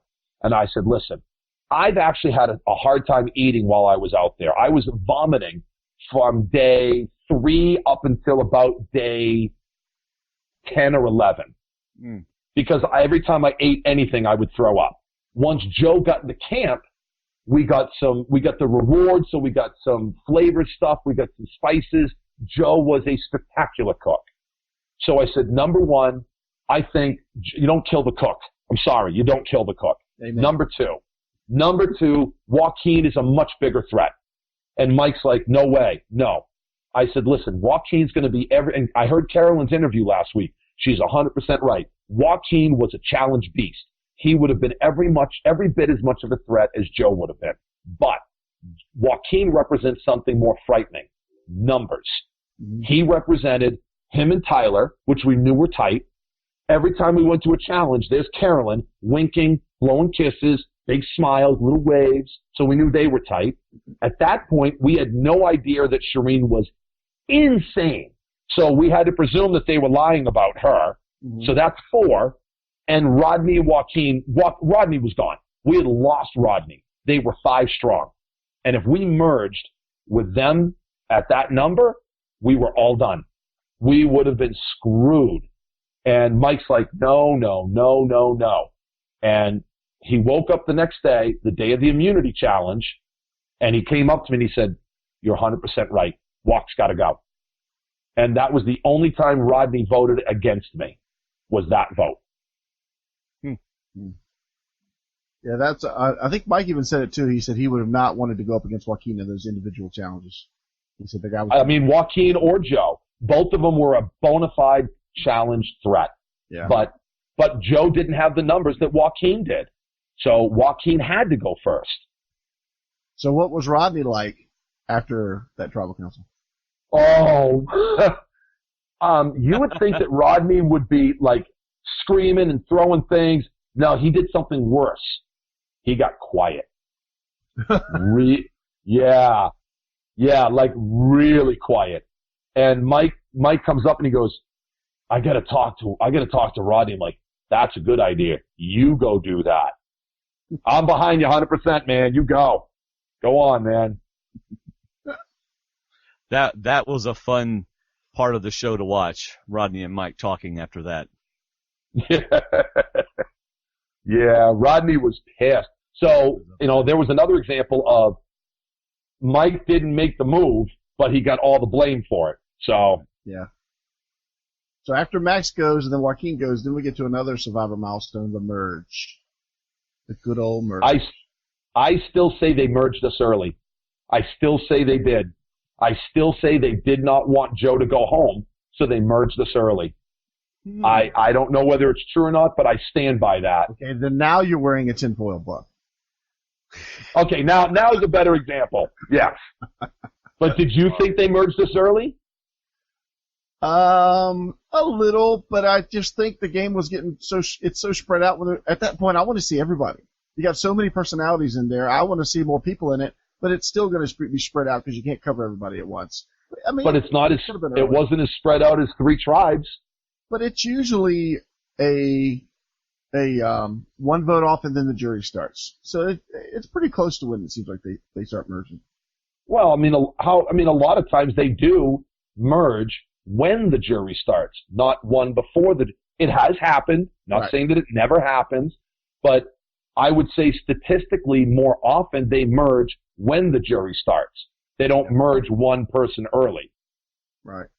Well, I don't know. The last couple seasons they have. Yeah, Corinne was like that because she thought she was on the jury, but she wasn't. Okay. Yeah. All right. But still, David and I have often said that the game is not fixed, that production does do a little bit of fluctuating depending on what they think needs to happen. Yeah. So I would say that's paramount to fixing the game. If they're directing things to go the way they want it to, that would be fixing the game, wouldn't it? Yeah. Well, no, I wasn't talking about like manipulating. Well, for instance, why did they suddenly put out a challenge where it was a male winner and a female winner when it was down to Mike and Shireen trying to stay in the game? Oh, man. I'm sorry, and that was Thank you very much. Why couldn't they have done that earlier, like this first challenge on the where they? How about? And there were 15 shooters at the John F. Kennedy assassination. How about fans versus favorite part 2? When you have somebody like Cochran and somebody like Malcolm, and you have so many challenges that are not physically based. That's the only way that Cochran could hang in a game against somebody like Malcolm.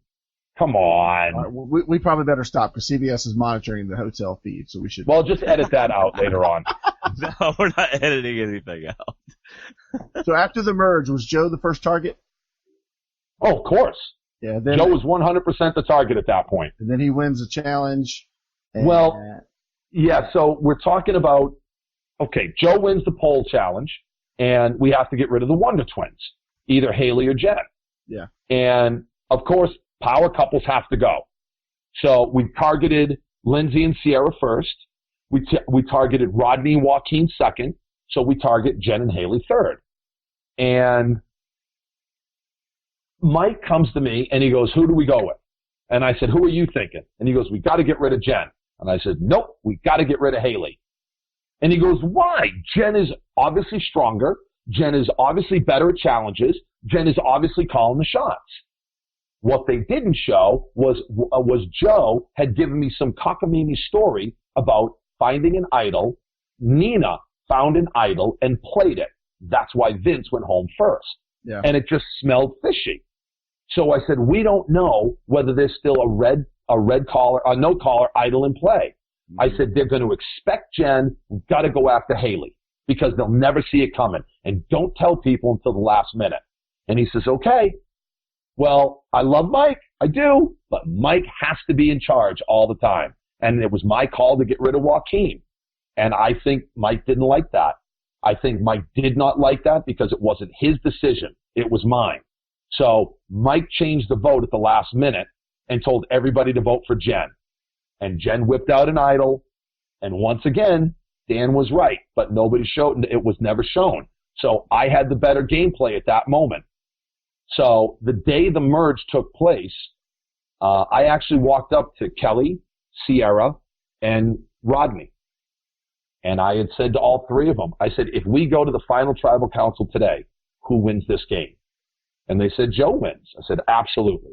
I said, if we get rid of Joe, who wins this game? And all three of them said the same thing. Mike. Right. I said, Mike's got to go.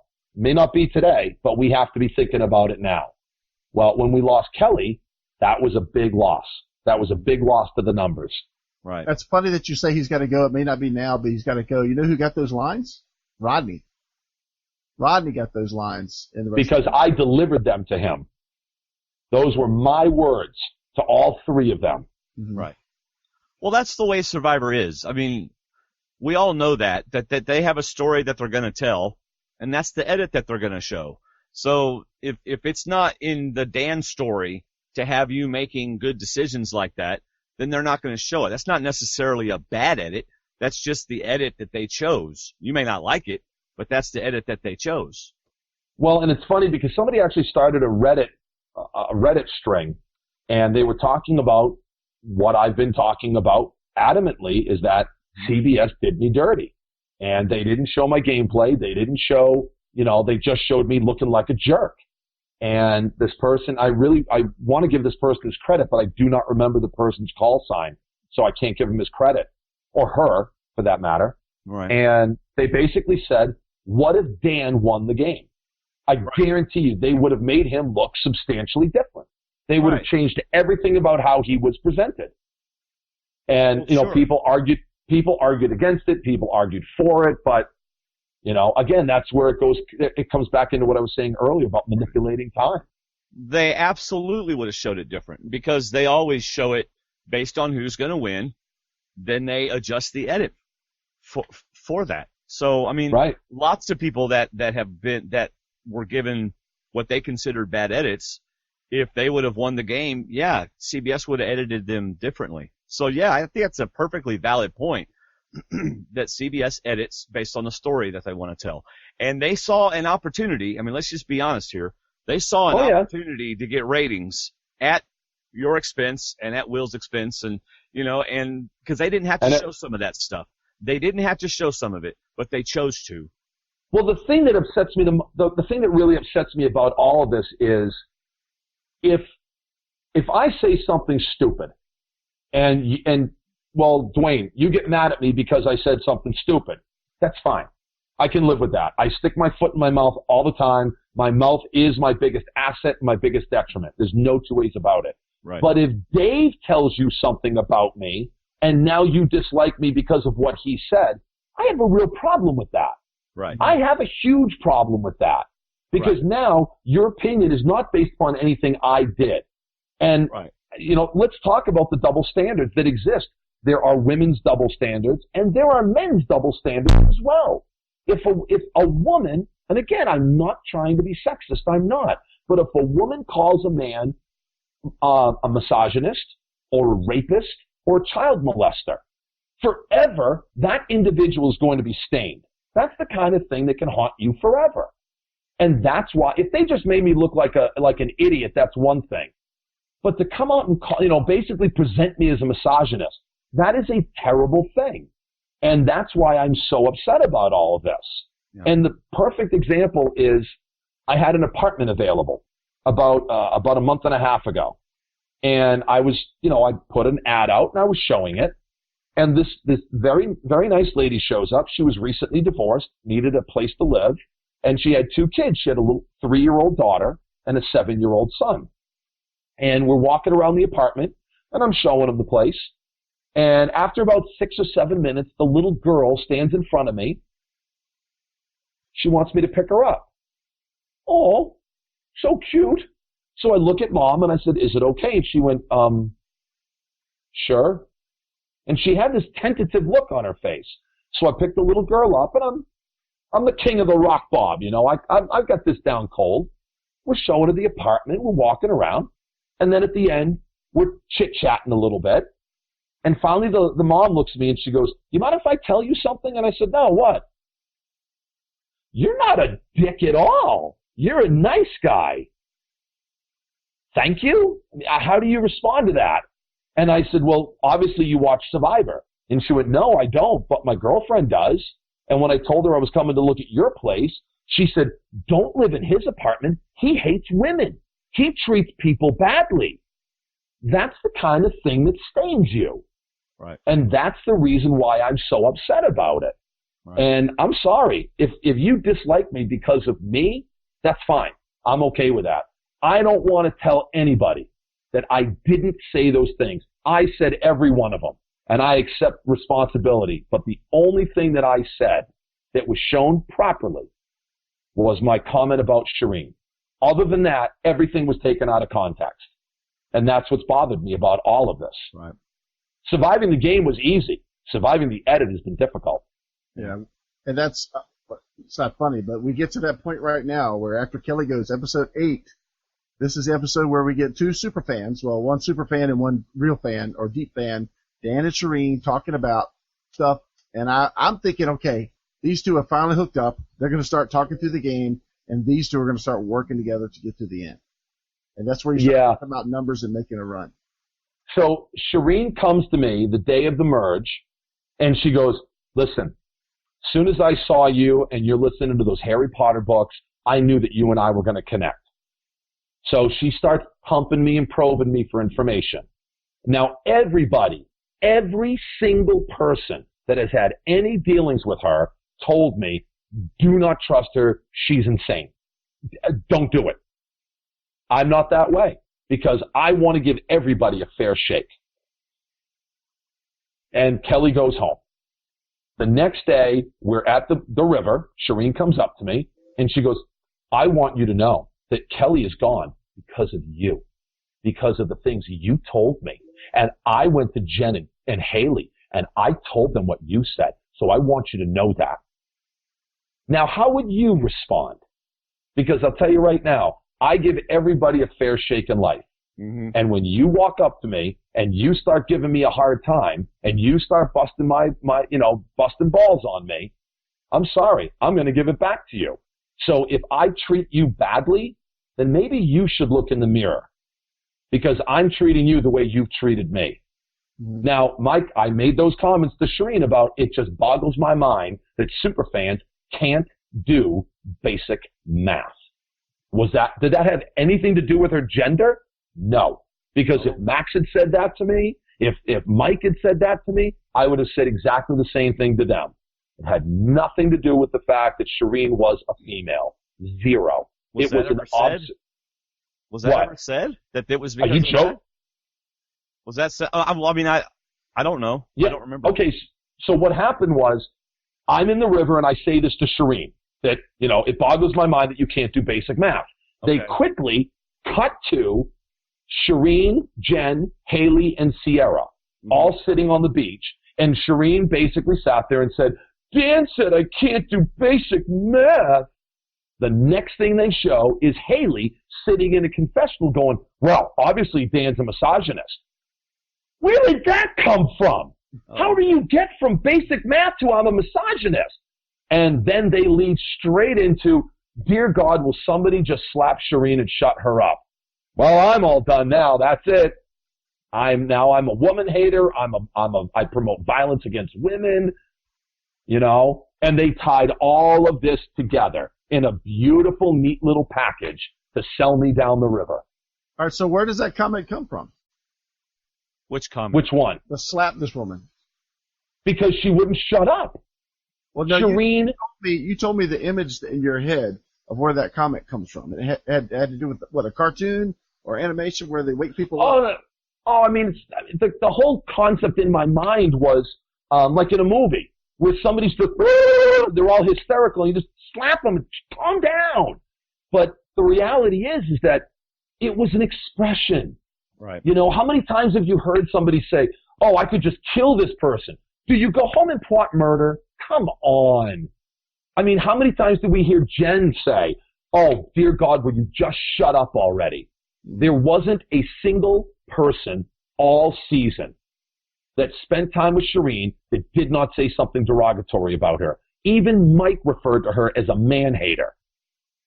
Every single person was bothered by her at some point.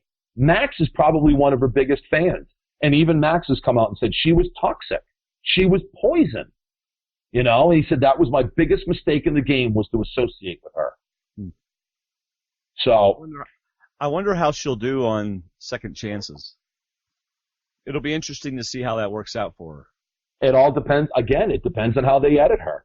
Yeah. If they leave out all the derogatory things that she says about people, again, then they can make her look like an innocent victim. Yeah. Is that when you said, I'm just trying to be nice? Was that the time you were talking to her? It was. It absolutely was. I was in, towards the tail end of that conversation in the river, and I says, there's no two ways about it. I was beating up on her, because she came down and she was very snotty and she was gloating, and I gave it right back to her. And I said, I'm just trying, nobody really likes you. I'm just trying to be nice. And you know what it's like? Here's a great analogy. I'm looking at Dwayne right now. Dwayne, what if you had a big booger hanging out of your nose? How many people would tell you that booger is hanging out of your nose? Seriously. Right. Probably not many. Okay? Because I'm going to be, no, you're good. That's, you're all set. Sure. Okay. Thanks. No, it's one of those things where if I tell you you've got a booger hanging out of your nose, not only am I going to embarrass you, but I'm going to be embarrassed because I embarrassed you. Right. But I care enough about you to tell you you've got something hanging out of your nose. Yes, you're going to be embarrassed by it, but at least your embarrassment will end, and you won't continue with this booger hanging out of your nose. That's right. I mean, it's one of those things where if somebody walked up to me and said, Dan, you're really abrasive. You're really a jerk because you don't know how to talk nice to people. Then I'd say, please tell me why. Yeah. And I would try to take that and try to learn from it. Oh, it happened again. It's 11 o'clock. Yes, every 30 minutes. Yep, every 30 minutes we lose audio on Dan. So, commenting on how about now? Yes, thank you, Dan. Thank you, Dan. Do you still have the echo? No echo. No echo. Very nice. Well okay. Done. Well done. All right, 30 more minutes of non-problems. Yes. All right. So in this episode, we are also, this is also the puzzle challenge. I know. No! No, Dan. That says nothing. Oh. And Dan is wrong again. I didn't just screw it up once. What? It's not a trick? I do it nice because I do it twice. That's right, baby. Nice. And how long was the penalty? Mike mentioned you had a penalty for doing that. 10-second penalty. That's you know what 10 seconds. The worst part is that I actually downloaded a slide puzzle app on my phone. Yes. And I was beast at these things. It was actually like they timed you on it. And you could take your own personal pictures. They would turn it into slide puzzles. And everybody kept coming to me like, this is your challenge, Dan. This is it. This is the one. This is the one where you take Joe out of the game. I'm like, yeah. Oh, yeah. Yeah. I'm the man. Oh, yeah. I'm the man. So what happened was the whole puzzle had a boy. Keep laughing, funny boy. Hey, welcome to Survivor Talk with Dan and Dave, starring, well, nobody else now. Big jerk. All right, listen, Dave, I need. Good. Oh, you're a jerk. That's. I'm going to show the 80 seconds before that. No, it was 79 seconds. I'm sorry. It's funny that he said, what was it, something like 1 minute and 19 seconds? Let's be exact in our something like. Something like that. Yeah. No, so the puzzle actually had a border to it, which was great. So the top line was easy. And when you do these slide puzzles, you're supposed to start at the top and work your way down. Mm-hmm. And I got the top line done. And the second line was easy because the left side had a border and the right side had a border. Mm-hmm. But the whole thing was also color coordinated. So it went by color. So second row, middle two were flipped, and the third row, middle two were flipped. And I mean, have you ever seen one of those brain teaser puzzles where every word, the first and the last letter are right and all the middle letters are all mixed up, and somehow you can just read right through it? Right. As soon as I got the top line done, I knew what the whole thing said. And I used to actually be a clerk at the post office, so I would process the mail. And I worked on all these different machines, packages, flats, manila envelopes, letters. So the mail would come through right side up, upside down, sideways left, sideways right. You could read it. You could always read it. And in my mind, I knew what it said. And all the colors were right. Uh-oh. Did I lose you? No, not at all. Okay, good. So all the colors were right. I thought I had it. And obviously I didn't. Not even close. What's funny is that you would look at it and go, but yeah, I do. Right. Yeah. This is a bad edit. Oh, stop it. Just kidding. They're pixelating the puzzle. I actually got it right. Yeah. That's just hateful now. Now you're just being mean and spiteful. I want a birthday cake. Yeah. Get you a puzzle cake. Yeah. We'll get you a puzzle cake. There'll be pieces missing. Oh, man. That was pretty funny part of the show, I gotta admit. Yeah, I know. And you know something? That part I can take. Yeah. That part I can bring it on. I can revel in the glory of my own stupidity. I have no problems with stuff like that. None. Because that's me. That's all me. That's just me being stupid. I can live with that all day long. Bring it on. See, the problem was when you did it on your phone, you didn't starve yourself for so many days. You didn't dehydrate yourself. You didn't camp out every night.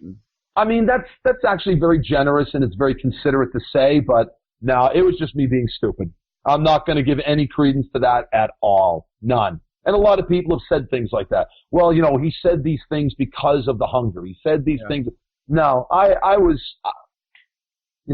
completely fluid in my thoughts. There was no fogging of my mind.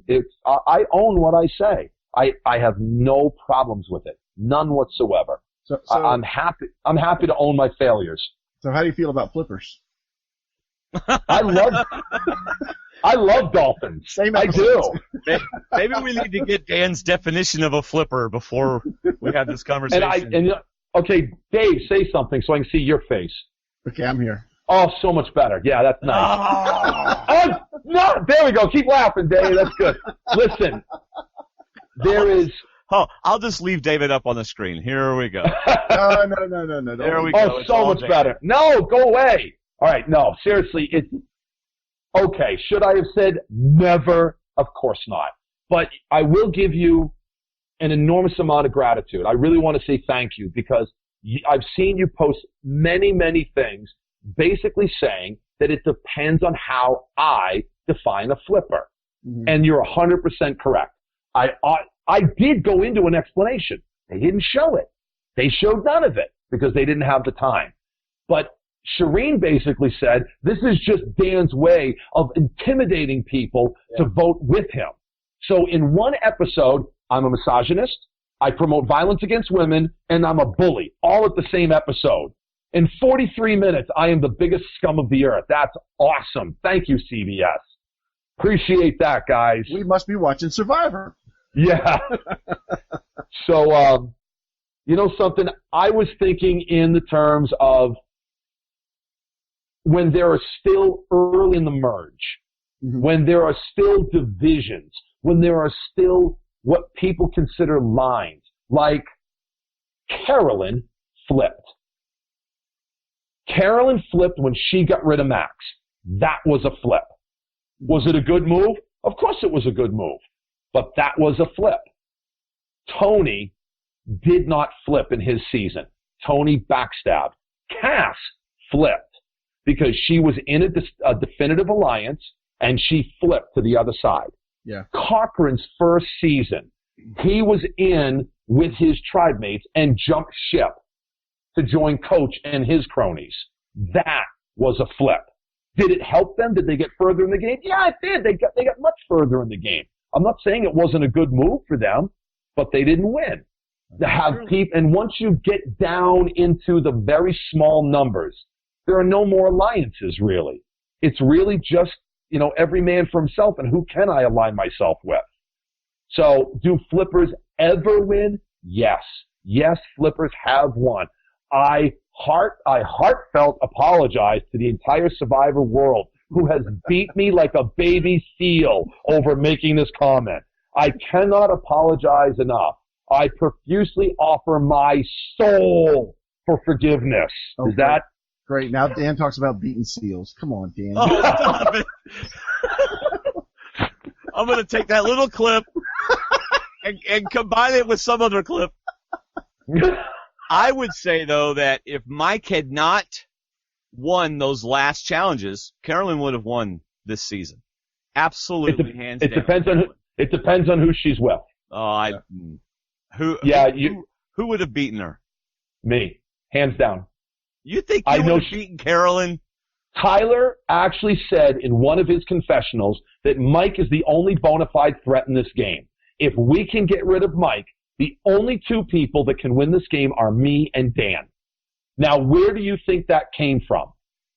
It came from the fact that he saw what the rest of the world didn't see. I don't want to take anything away from Carolyn. I love Carolyn. I genuinely do. But I absolutely believe that if I had made it to the end with anybody other than Mike, I absolutely could have won. I would have gotten beat. I would have gotten killed. They would have just throttled me. But I genuinely believe that I had a bona fide shot at that game. I really do. Here, y'all. You heard it here. And I'll tell you the part of the reason why. Carolyn really didn't know a lot of what was going on. And if Mike hadn't gone to Carolyn and told her to play her idol, she never would have played it. Never would have happened. One question that I was asked consistently amongst all the exit interviews was, do I think that Carolyn played her idol because I played my advantage? Absolutely not. Absolutely not. The reason why I played my advantage was because Sierra had come to me and said, actually just came up to me and asked, is tonight the night to get rid of Dan? And she said, oh, I don't know. She came running to me, told me that Will said this. Mm-hmm. And now Will, Carolyn, and Mike had just gone on the helicopter reward together. So at tribal council, Will had actually said, if Dan has an advantage, he'd better play it tonight. Again, something that wasn't shown. No, okay. No, they didn't show it. Oh, okay. They did not show that. So that's the reason why I played it.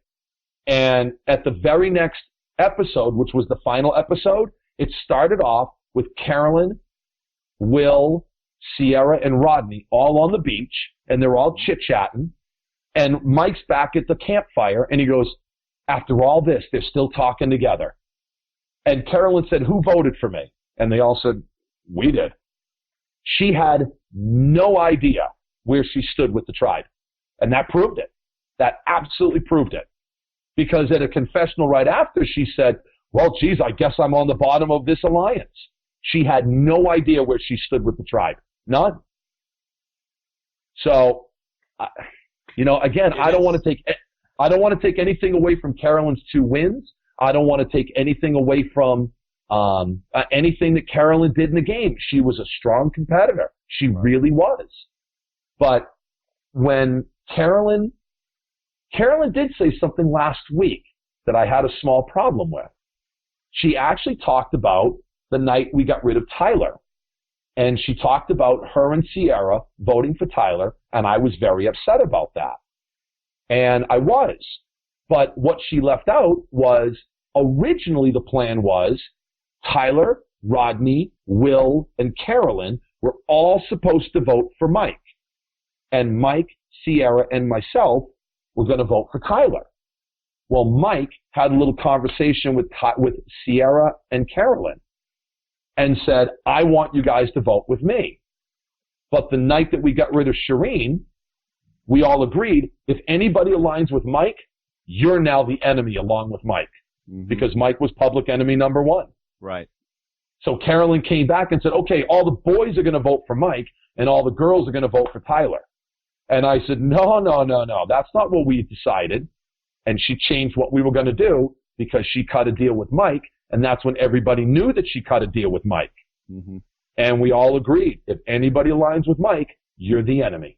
Mm-hmm. It is interesting. First of all, that's a good story. It is interesting that, we have people on the show, not just you, and both you and Carolyn wholeheartedly believe that you would have won if you had been at the end. Not against Carolyn was at the end, and how many votes did she get? No. Not against Mike.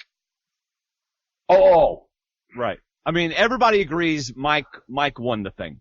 Oh. But that if Mike hadn't been there, Carolyn's like, absolutely, I would have won. And you're like, absolutely, I would have won. It's, and Rodney, absolutely, I would have won. So we kind of hear that from everybody. And you know what? If I'm playing the game, I'm going to think I would have won too. You know something? Maybe I'm horrendously deluded. Maybe. I know that That's what David said. Don't try to turn this against David. David's obviously the good one here. You are evil. You're like the little devil on the shoulder. David's like the little angel with wings and a little halo. Yeah. They don't make wings strong enough for David. You always thought that you were the good one. See how deluded you are? That's right. Dwayne thinks he's getting the Hero podcast edit. So here I'll take off my halo for a minute, and let's go back to what was probably one of the major moments of the episode. I got 2 words for you. Survivor auction. Take it away. We're listening. Okay. 2 words.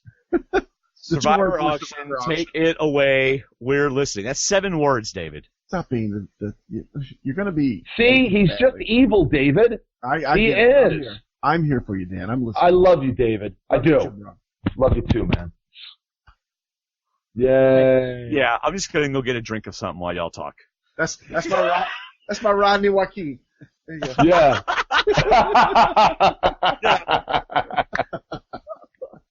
All right.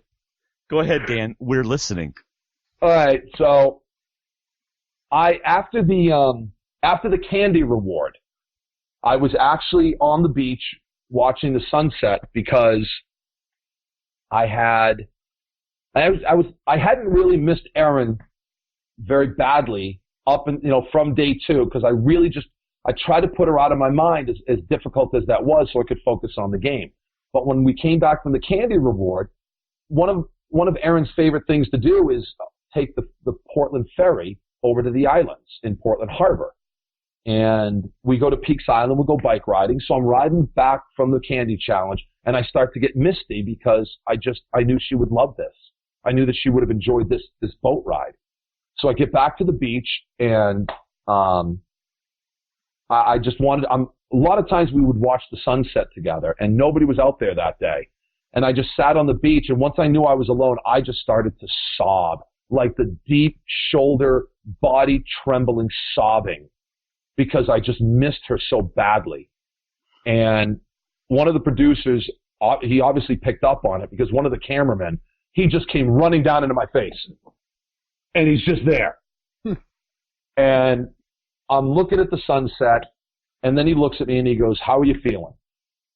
And I looked at him and I says, today I just missed her so badly. I knew that she would have enjoyed that reward in the boat ride. She would have enjoyed herself. And it just broke my heart that she isn't here. I just miss her so desperately. And you're not supposed to talk directly to the cameraman, and by no means ever touch the cameraman. We agreed to be out there, and it's dirty, and we could be sick and we don't even know it, so don't ever touch them. And so I told my story, and then I sat there for another minute just looking at the sunset, and I looked at the cameraman, and I'm like, "Come on, please, you got to give me a break." So he stood up and he put his hand on my shoulder, just said 2 words to me. He said, "Strength, brother." And that was one of my top 5 moments out there, hands down. Awesome. That was a really touching thing to have done, and I really appreciated that. And one of the things that Carolyn said was that the cameraman didn't really talk to us. Well, it wasn't really true, because they actually did talk to some of us. I mean, they would talk to me constantly. They would talk to Mike, especially when we were down at the river. They were joking around with us and whatnot. And so at the challenge, we were there at the auction rather, and they pull out. Jeff says, "Okay, let's get to the advantage. But how about we tempt you with a little love from home?" That is a monstrous mug, Dwayne. Dear Lord, that is like a vat. What is in that? Water. What? Yeah. Water. Yeah. No, it's water. Yeah. Yeah. It's water. It's vodka. Yeah. Oh, yeah. No, it's water, officer. I promise you, it's water. So we get to the auction. We get to the auction, and they're gonna talk about the advantage, and then he says, "But how about a little tempting with love from home?" And they take the lid off, and right in the very front was my name, and I just started to cry instantly. And I remember watching that episode with Erin, and I was just crying all over again. And now you're thinking about it again. Yeah. Yeah, you haven't seen her in a while, so you miss her again. Remember what day that was? What day number that was? I'm sorry, I don't have the answer to it. I don't either off the top of my head. I don't. Yeah. It was in the 20s. It was 8 days plus 20-something days. Who was still there? Will, Jen, Sharif. Joe was gone. So Joe was gone. Yeah. Joe and Haley were already gone at that point. Right. So we got rid of Kelly. We merged at 17. We got rid of Kelly at 18, 21, 24, day 25 more than likely. That's 33 days without talking to your wife. Oh, yeah. I mean, I've been away from her for 2 weeks right now. This is the first trip that I've taken since Survivor. And I got to tell you, I cry myself to sleep at night. Yeah. I miss her that badly. And this is the side of Dan no one knows. Everybody saw me cry over Erin. There was no. That's true. Yeah, I mean, Rodney came and patted you on the shoulder and empathize with you. Yeah, and it was I'm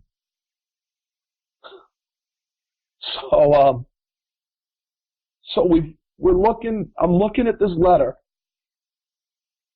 and I wanted this letter so bad. Like, I can't even explain to you. I'm a sap. I'm a sap.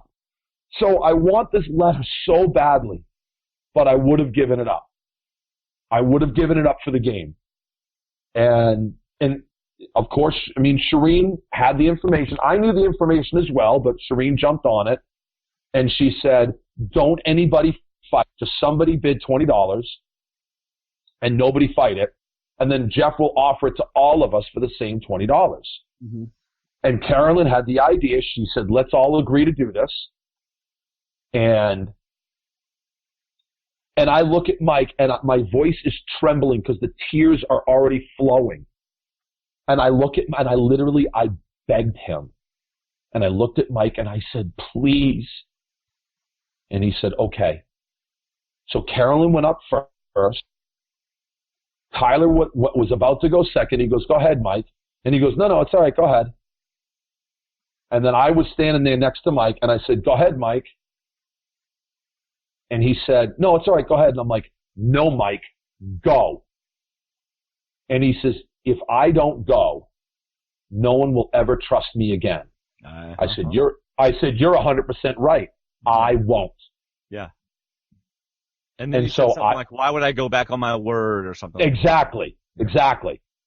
So I went up and got mine, and that's when he turned around and went back. Mm-hmm. And I said, you are all done in this game. Or something to that effect. Those weren't my exact words. I can't remember what my exact words were. So, of course, we go straight to commercial break.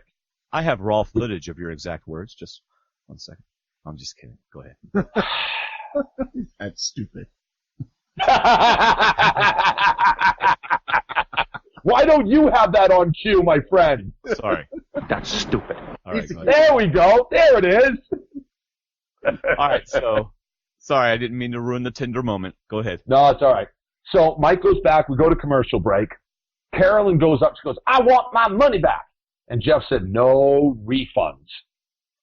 Now, what they didn't show was Jeff looked at Mike and said, I don't know about this, Mike. You said you were coming up. I believe that you were coming up here. That is when Mike went up to get his letter. And they didn't show that part. So Probst actually put the thumb screws to Mike. But then he turned around later on and gave Mike a hard time, saying, well, you got all the blame and none of the benefits from it. You should have just stayed in your seat. Yeah. So Probst was a hypocrite because he gave Mike a hard time in the moment, and then he went and bashed Mike for not sticking by what he was going to do. So once Mike got his letter, I looked at him and I said, too little, too late. Yeah. At that point, he was completely public enemy number one.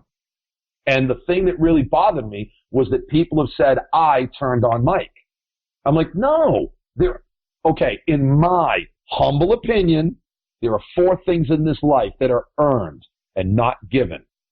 Trust, family, respect, and forgiveness. Okay? Mm-hmm. And Mike needed to earn my forgiveness at that point because he turned on me. He turned on all of us after he gave his word. And all he just kept saying was, yeah, but I went back and got it. I'm like, Mike, that's not the point. You didn't go back until Probst said something to you. You've lost all trust in this game. Nobody can trust you from now on. And that was the downfall. Mm-hmm. So, and Mike was actually talking about getting rid of Tyler before Joe. He wanted to get rid of Tyler at the Tippy Toe Challenge. He had come to me the day before the challenge and said, maybe we need to get rid of Tyler first, because he already knew about the alliance of 4 between Tyler, Will, Carolyn, and Rodney. Mm-hmm. Yeah. And I knew that Rodney was looking to make deals because he had already tried to jump ship with Joaquin, and we cut that off at the knees. And I didn't disbelieve Mike, but I also didn't want to encourage it, because if they could get rid of Mike for me, well, now I don't have to worry about getting rid of Mike. Right. So I was okay with that because it wasn't me. Right. So it's not that I didn't believe him. It's that I wanted them to do my dirty work. Because Mike said the same thing about Kelly. We all believed in our hearts that if Kelly had made it to the end of the game, she would win, simply on sympathy, because she got hit in the head at that challenge. Yeah. And Mike even said that he was grateful that Kelly got voted out because he didn't have to do it. Right. Yeah. Right. Yeah, see, if David and I were playing, David would vote me out regardless of if I knew it or not. I, on the other hand, would play the way. If all my attempts to take you out with a medical evac failed, yes, I would vote. Coconuts would be flying, machetes would be dropped. I would personally try to get Cass to take you out, is what I would do. Why is that Acme safe over the tree here? I don't know, David, but stand on that X. Stand right there. Hey, this is probably a good place to read this. Will, the Giant Ninja, sent a set of feedback, and I'm going to read it real quick. And there's a question. You know who Will the Giant Ninja is? Is that Will Dennison? Yeah. The one that bought you your Survivor Talk. Yeah. Of course I know who Will is. Yeah, Will, you're the man, brother. Thank you so much for that T-shirt. I really genuinely appreciate that. Thank you. All right, here's his feedback that he sent in. He said, a Survivor season is never just one story. It's 16 stories or 18 or sometimes 20. Every player is the hero of their own story, and that's to be expected. After Survivor, the Australian Outback filmed, Jerry Manthe was convinced that she was the hero who'd been backstabbed by Colby, the villain. She was horrified to see that the editors had chosen to tell Colby's story rather than hers, where not only was she not the hero, but she was the villain. Danimal, I mention all of this because it's clear that, from your perspective, Mike was the villain of the season. He turned on the blue collars, and you were noticeably disgusted every time he walked into Tribal Council with immunity. Now, to be clear, I don't think Mike is a hero or you're a villain. I'm quite confident that Mike did some things that would have turned the audience off if we'd seen them, just like you did some things that would have endeared you. But showing your good side and Mike's bad wouldn't have served the story of the season, like Dwayne was saying earlier.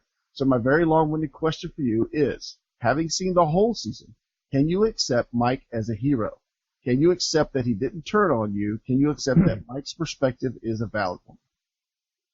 I'm not saying that Mike is a villain. I've never said that, and I'm offended by, no, just joking.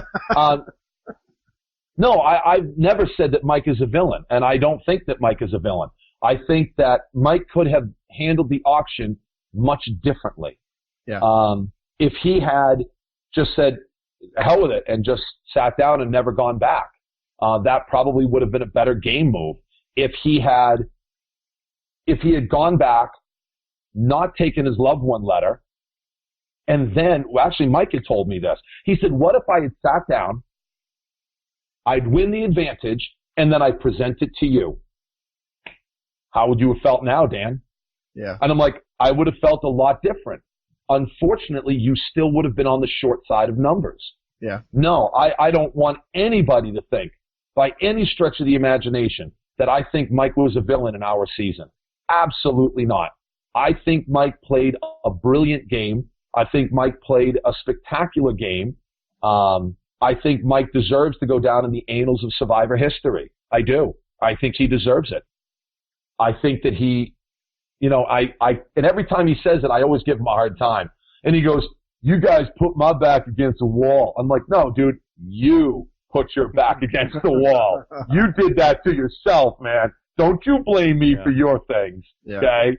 Yeah. It was a huge mistake on his part that it really made him have to fight really hard to win. Yes. Well, the one moment where the entire new tribe comes together and then he steps away from the whole group. Right. And that was camp and starts a ruckus.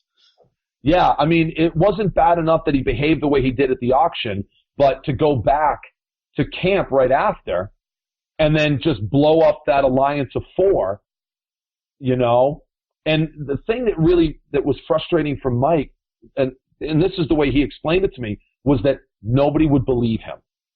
Nobody would believe him. It's kind of like Dwayne running around saying, 9/11 was conspired by our own government. Why don't you believe me? I've got all the evidence and the proof and my tinfoil helmet and everything else. And nobody will believe you. And that's how Mike felt. He felt like nobody would believe him. And I think a lot of people didn't, but I also think that other people were trying to use that against him. Yeah. And, it's part of the game. So do I hate Mike? Absolutely not. I do not hate Mike. Y'all hang out all the time. I was just with him a few hours ago. I spent the weekend with him. Right. So no, I do not hate Mike. You know, I mean, I don't care what anybody says. If you're playing the game of Survivor, this is a game, at least in my world, for a life-changing amount of money. Yeah. If anybody plays that game and leaves with a smile on their face, they were not there to win. They were simply there to be on TV or be on their favorite show. You were not there to win. That's just my opinion. Right. That is my opinion. So if you're not bitter, you're not there to win. I'm sorry.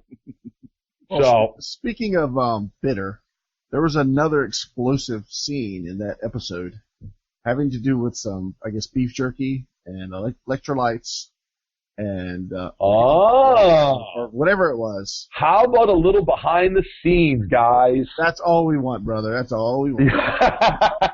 Apparently, I'm the only one brave enough to give it to you. So here we go. Yeah.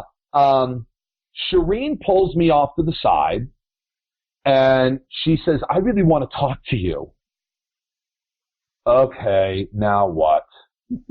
And basically, she tells me that she thinks Will got more food than he shared with us.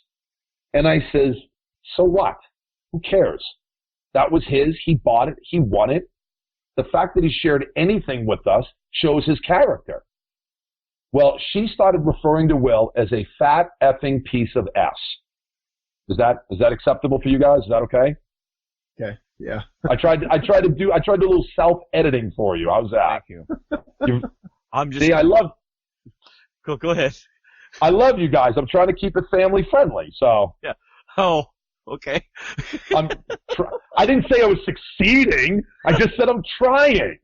Yeah, let's see what David texted me earlier. Should I have said wanker instead of the other word? Yeah, probably. Yeah. But all right, I'm sorry. I'm sorry. I apologize. So she called him an effing piece of S. Well, she must have said that about him 4 or 5 times. She just kept saying it about him over and over again. And I finally told her, I'm like, listen, the fact that he shared anything with us is admirable. And it's truly a mark of character. And I don't care if he got a 6-foot-long Subway sandwich and he farts cold cut combo all over us, because that was his. That was his. Well, you were the first person to come back in camp and say, dude, that's your food. You don't need to. Yeah. That was. We did. Yeah. We like, you don't have to do that. And he goes, nope. He said, that's not how I was raised. That's not how I am. So she just kept going on and on about it. And I went back. I was actually the catalyst that started all of it. I went back into camp and I told Will what was going on. The things that she was saying about him. And he's like, oh, hell no. Nobody insults my character. So him and Rodney got out of the thrones and they went and dug up the chest. And Carolyn and I got called away to go to confessionals. Mm-hmm. Excuse me. So Will and Rodney are walking back to camp, and they see Jen, and they're like, we're going to have a big camp meeting. Get back into camp. And she's like, oh, hell no. And off she went. She went running to the caves. Yeah. And they're all back in camp. Now, I wasn't there. So I'm getting this from all the different people and putting together the story from what I know. And basically, they started in on each other. Now, Sierra had a secret scene on CBS. And Sierra, I think, had probably the most accurate description. She said they both said inappropriate things. Yes. They both behaved badly. They both have things that they should apologize for. And yet you saw none of what Shireen said. All you saw is what Will said. And Will tell you point blank, I apologize to her. I went overboard. I was wrong. I shouldn't have done it. And it was wrong. And he swears up and down that he apologized to her at Ponderosa. And originally Shireen said, no, he didn't. That's a lie. It never happened. But at the finale, Shireen said, well, it's not what I would consider an apology. Oh, all of a sudden now it sounds like maybe he did say something, and now she's changing her story. So I don't know. So I mean, after all the accounts that you were told, since you weren't there, when you finally saw it in the episode, what did you think of it then? Was it close to what you were told, or were you just still surprised? I had a pretty good idea of the way Will had gone off. I mean, like I said, I got it from pretty much everybody. Yeah. And Tyler was actually very upset that he was shown smiling, because that was creative editing as well. He said at no point was he there smiling. Yeah. And again, nobody stepped in, other than Mike. And Mike was actually hiding in the bushes, according to Will. Mike was actually off to the side, and he turned around and he goes, don't hide in the bushes, like a little punk. He said, come on into camp. Come be a part of all of this. And that's when Mike came into camp. And again, I wasn't there. I don't know. Mm-hmm. So I think the whole thing was ugly. I think the whole thing was very sad. But how is what Will said any better or worse than what, let's say, Shane said when he said he wanted to kill Courtney and he was going to drive to her house and kill her? Come on. People say horrible things, but I don't remember anybody apologizing to Will for saying that he was hiding food when he wasn't. Well, to me, all that was saying was that, to me, was not a diss on his character. If anything, it was hey, he's playing the game. Right. Because that would have been a game move. That would have been a compliment. Yeah. If anything, it was a compliment. Yeah, not in the game it's not, because people take food too seriously. I think no, I really don't. And I think Will, I mean, everybody knows that Will was a recruit. He doesn't understand the nuances of the game the way a fan would. Right. And it's not a compliment. It's actually a really big deal. You saw how everybody all turned on Julie in Blood versus Water when they thought she was hiding food. Yeah. Right. And that's a very typical response. Right. I think the actual compliment should go to Mike for basically trying to plot people against Will. Right. That's more gameplay than hiding food is. Well, at least that's, in my opinion, it is. I don't know that it would have been in the same category as hiding food, because it would have been more of like, I'm going to act like I'm giving you some of my rewards so that you will like me, but I'm really going to keep some of it back. That's a little, I realize technically that's hiding food, but it's a little different than this is all of our food. I'm going to go hide some of it. At the end of the day, it was Will's food. It was his. And every single scrap of that food was gone in less than 24 hours. That's because all Rodney of it was there. That's because Rodney took the electrolytes and went, Yeah, I think I got 3 pieces of beef jerky. I got 0 trail mix, but I actually did have 2 canteens of the Gatorade. So, and it was gone fast. Oh, really fast. I bet it was. Yeah. So in the next episode, we got you talking to Shireen about Will's comments at Tribal Council. Do you remember that conversation? I think you were trying to. Okay. Oh, the family thing. The talking about the family and the adoption thing. Yeah. Okay. All right. Yeah. This is one of those moments where my foot is in my mouth. I mean, I don't know if. I mean, I don't want to blame the hunger, but I can tell you for a fact that every single one of us remember the beginning of the game perfectly. But the further we get into the game, the more we forget, and the harder it is to remember things. Yeah. So, I mean, there has to be something to the starvation part of it. There has to be. But what I was desperately trying to say, and failed to do so miserably, was I was not trying to compare domestic abuse to adoption. That is not what I was trying to do. What I was trying to say is that Shireen is basically saying that because of domestic violence, she doesn't have anybody, she doesn't have family. What I was trying to say was, I'm an adopted child. I don't have any biological connections that I knew of. I mean, I do now, but at the time, earlier in my life, I didn't. Just because somebody is your blood does not make them your family. Right. And just because somebody isn't your blood doesn't mean they aren't a part of your family.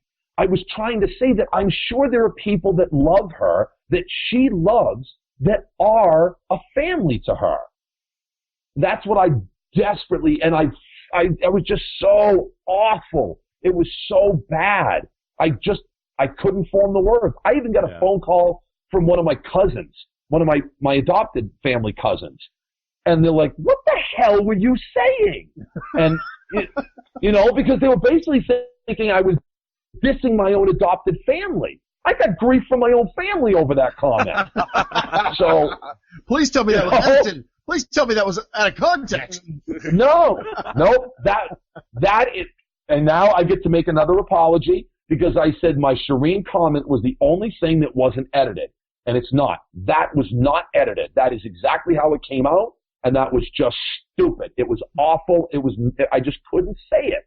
I just couldn't say it. I couldn't form the words. I couldn't put the thoughts into words the way I wanted to. Yeah. So I was trying to tell Shireen that I'm sure there were people out there that loved her and that she loved, regardless of the way that things may have happened for her upbringing. Right. How unfortunate. You're trying to be nice, and you totally blew it. Yep. Sorry. I'm not laughing at Story of my life.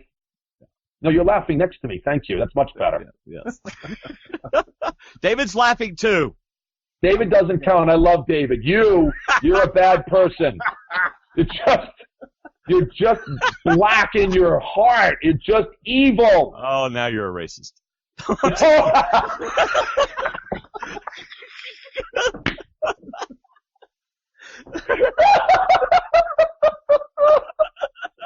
The pièce de resistance. Just another example of what guys do when they start getting friendly. Oh, God. Was that the sound of a bus running over me? I think that's what I heard. You should just get a shirt with tire tracks on your back. You should have Mike make that with his T-shirt company. Make you with tracks. Yeah, Mike ought to make you a shirt with the. That is awesome. And the back will have tire tracks on it, but the front will say, I spend more of my life under the bus than out from under the bus. There you go. And get half a shoe put on the top part of the shirt because the other half is in your mouth. I spend most of my life under a Greyhound. There you go. Oh, man. Oh, that's much better. Thank good. you for breaking the leaven. Thank you for breaking the seriousness of that last answer. Oh, no. Oh, this is horrible. I'm sorry. Okay, I got to tell you this. This has always got me wondering. Why is it that you get in trouble for saying the absolute best marriage advice any man's ever gotten? What is the advice that everybody tells a man when they get married? Always say, you're right, honey. You're right, dear. Yeah. Okay, now hold on. That's really good because there was somebody on your page that made a gross over-exaggeration about my comment about, and he was very mistaken. He was talking about, what was his name? His name was Tony something, I think. Blacos? And no, Tony, no, not that guy. No, Tom. I think his name was Tom something or other. Okay. I'm great with letters and I'm bad with names. So what he basically said, Well, hey, here, while he's great with phone apps, but not with real publicists. Okay, hold on. Here is the clip. There's two ways to listen to people in this world. You can listen like a guy or you can listen like a girl. When you listen like a guy, you try to solve the problem because that's what we do. We want to fix things. When you listen like a girl, you empathize. You just nod your head and agree. I can't disagree with you. I really can't. You just smile and nod. Yes, dear. I understand. You're right. Yes, dear, I understand. You're right. How many times have we husbands said that? Thank you. I don't care what anybody says. I stand by that 100%. 100%. Now, granted, to look at my wife and say, oh, yes, dear, yeah, she would slap me. And that would be okay because I'm the man and I'm allowed to be slapped. Right. So the running joke in my house is that why are there shelters for women, but there are no shelters for abused men? And my wife said, well, that's what animal shelters are for.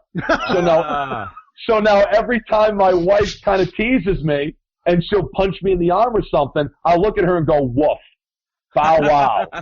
So it's the running joke in our family. Nice. I like that. So I don't care what anybody says. You can hate me all you want. I stand by that statement. Now, the finishing part about, oh, yes, dear, yes, that was a condescending thing. That is not, I said it. Right. Okay? But the beginning part of it, 100% I stand by it. Women listen with an empathetic ear. Sure. But men want to fix things. And my buddy actually sent me a video, and it was perfect. It was absolutely flawless. There was this woman who was talking to a guy, and she's sitting going, I just have this pounding in my head all the time.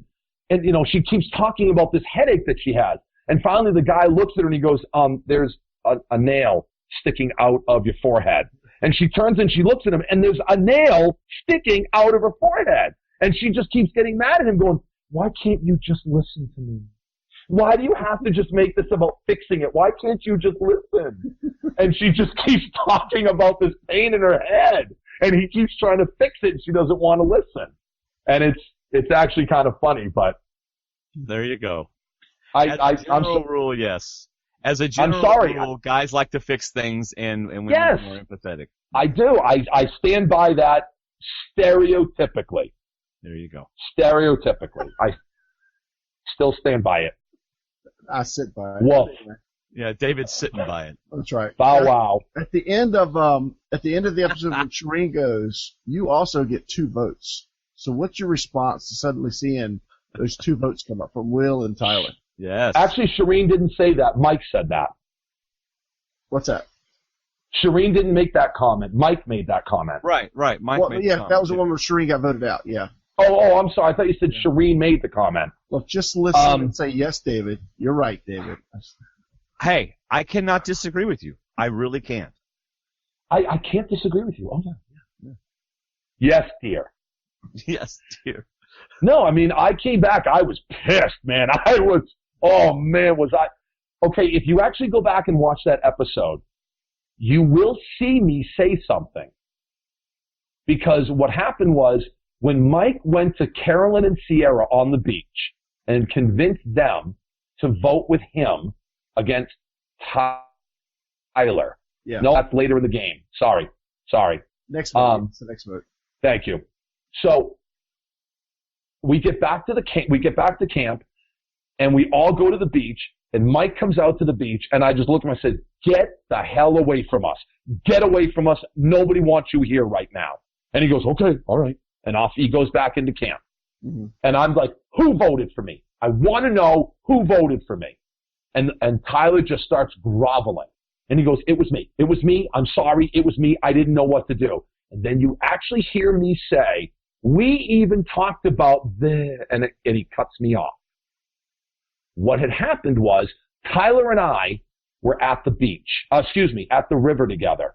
And Tyler looked at me and he says, what do you think the chances are that Mike has an idol? And I'd say they're pretty damn good. And he said, why? I said, because when Mike, me, Tyler, Sierra, and Shireen all went on the candy reward, we tore that place apart looking for a clue to the hidden immunity idol. Mm-hmm. We dumped every single bowl of M&Ms into another bowl, and we just kept going back and forth. We tore that place apart. No clue. Yeah. None. Yeah, he confirmed that too.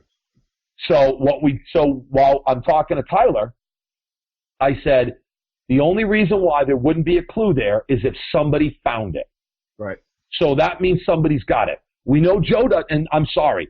I'm sorry to everybody else. There's only 4 people that had enough gumption to go looking for the clue.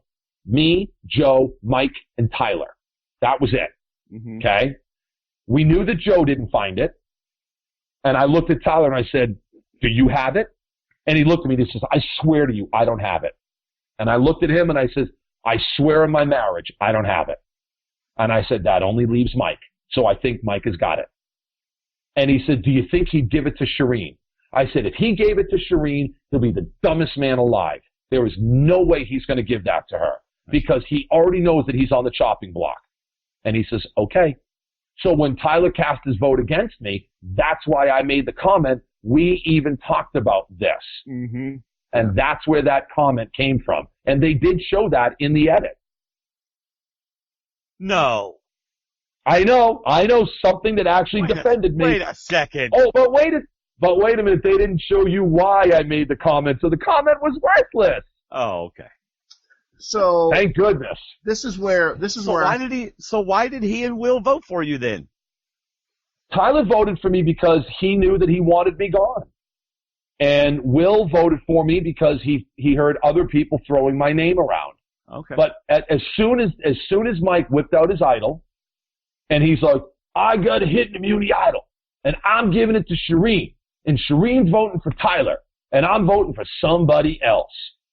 And Mike had already been talking about, getting me out at that point. So Will and Tyler voted my way, but Mike still voted for Tyler anyway. But as soon as he showed the idol,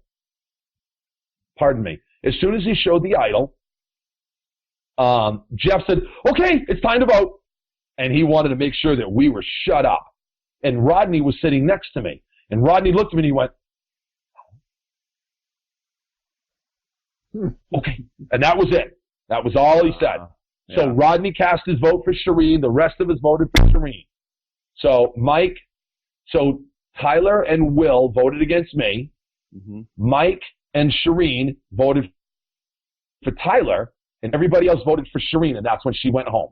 Yeah. Right. Now another thing that they didn't show at that tribal council was Rodney making a comment about wanting to get to the end of the game and making sure that he brought the right people with him. And one of the things that Shireen said at that tribal council was, well, Rodney, I'm the perfect person to bring. Nobody likes me. Nobody will vote for me. And besides, you should want to bring me because you're poor. Now, what a derogatory, completely encapsulating white collar versus blue collar thing to say about somebody. Especially when we find out later that Shireen's made her first $1 million at the age of 25. Yeah. But they didn't show that because that would have made her look very, very bad. Yeah, people would have reacted poorly to that. I wouldn't have saying that, but other people would have, I suppose. So, especially with her coming up for second chance ballot. Yeah. Well, I think the fact that she admitted that she was a self-made millionaire by 25, that's probably going to hurt her in the next season. Yeah. Yeah, I don't think she was taking second chances at that time. Yeah. Oh, well. Yep. All right, David, carry us on. Well, this is where I thought that you might go back, after they voted for you, that you might consider going back to Mike and listening to him talking about, was the flipper thing still on your mind about you didn't want to flip against the group that you've been with at this time? Because at this point, it's almost like Mike flipped. Mike flipped on everybody at the auction, so. No, I mean, again, by my definition of a flipper, Mike didn't flip. He alienated himself from the rest of the group. Okay. Right. So Mike didn't choose to go with Shireen and Jen. Mike ostracized himself from the rest of the tribe. So again, it's the nuances of the word. And there was no joining Mike at that point because Mike was a man alone. If it's suddenly me and Mike, I'm on the short end of the numbers. I can do basic math. I never wanted to be on the short end of the numbers. Right. I mean, Tyler did make the comment about the fact that I wasn't thinking past final six. He was 100% wrong because what had happened was I knew that somebody went through my back, and I figured now I've lost some of my power, right? Because somebody knows what it is, and I don't know who's been told at this point. Mm-hmm. So I grab Rodney and I grab Sierra, and I bring them back in with me, and I say, I'm going to tell the two of you what my advantage is because we started off this game together, and I want to end this game together. And they're like, what is it? And I said, I get an extra vote. I get to double my vote at one tribal council up until the final five. And they're like, wow, now all of a sudden I'm somebody of importance. Now Sierra was Sierra was concretely back with me. Her and I were together. And Rodney, I knew he was a BBD, a bigger, better deal. And at that point, he wanted to get rid of Mike. He didn't care how he did it. Mm-hmm. So once I told Rodney that, I really feel like Rodney was back with me again. I think he would have gone with me anyway, because if he thought I could get him further in the game, then he would. If he thought he could beat me, he would. Yeah. But I really felt like he was coming. He would come with me. So, if it was, but what frightened me was Will, because Will and Rodney were a single unit at that point. If you got Rodney, you had Will. If you didn't have Rodney, you didn't have Will, and vice versa. Mm-hmm. So Rodney did not want to align with Mike. So, I mean, if I could have gotten Will and Rodney and Sierra, and we aligned ourselves with Mike, now you're stalking the jury with people that are just going to hate you, absolutely hate you. So why not ride it out at this point? Right. And try to get to that final 6. Once we turn on each other, we can say, listen, that was the deal. We were just going to turn on each other at 6. That's a lot of play. So who is your final 3 at this point? You saying it's Rodney and Will, or Rodney and Sierra? I got to tell you, I thought about Rodney and Will. I thought about Rodney and Sierra. And I thought about Will and Carolyn. Mm-hmm. I genuinely thought about it. I thought that if we go to a 3-caller finish, it would be, it would be kind of interesting. Yeah, 3-caller finish was kind of cool. Yeah, it finished the way it started, and it was dramatic. But I definitely thought about Will and Rodney, and I definitely thought about Rodney and Sierra. It all depends on how things went. It all depends on how, who wins immunities. I mean, you can't set plans in stone. Right. You have to have options. Right. Yeah. But I genuinely felt like, for the most part, not always, but I felt like I was a more eloquent speaker than the vast majority of people left in the game. And I felt like I could have at least argued my way into explanations, at least with some of them. Some of them, there was no way I was ever going to get Shireen's vote. Mm-hmm. I really didn't think I was going to get Jen's vote. I thought there was a chance I would get Haley's. I felt confident I would get Joe's. I felt confident I would get Tyler's. I felt confident I would get Mike's. I felt confident that I would get Carolyn's if it was me, Rodney, and Sierra. I felt like I could have gotten Carolyn's vote. I don't know. Maybe I'm wrong. Maybe I'm totally out of my mind. Who knows? I think the only thing that would have threatened that if Sierra's in the final 3 is if she had won a final few challenges. Because she seemed to be the one closest to Mike on these long puzzle endurance challenges. She seemed to be right behind him a few times. 100%. Sierra had a hard time with the grappling hook, but she did really well at the maze. And that just had me so confused because your left hand made it move right and your right hand made it move left. And I just couldn't wrap my head around it. Yeah. And it really got to me. Sierra was literally, I'm not joking, 10 seconds away from winning. Yeah. So. That was close. Yeah. And, why do you think, go ahead. Well, it's just amazing how one little thing could have changed the whole game.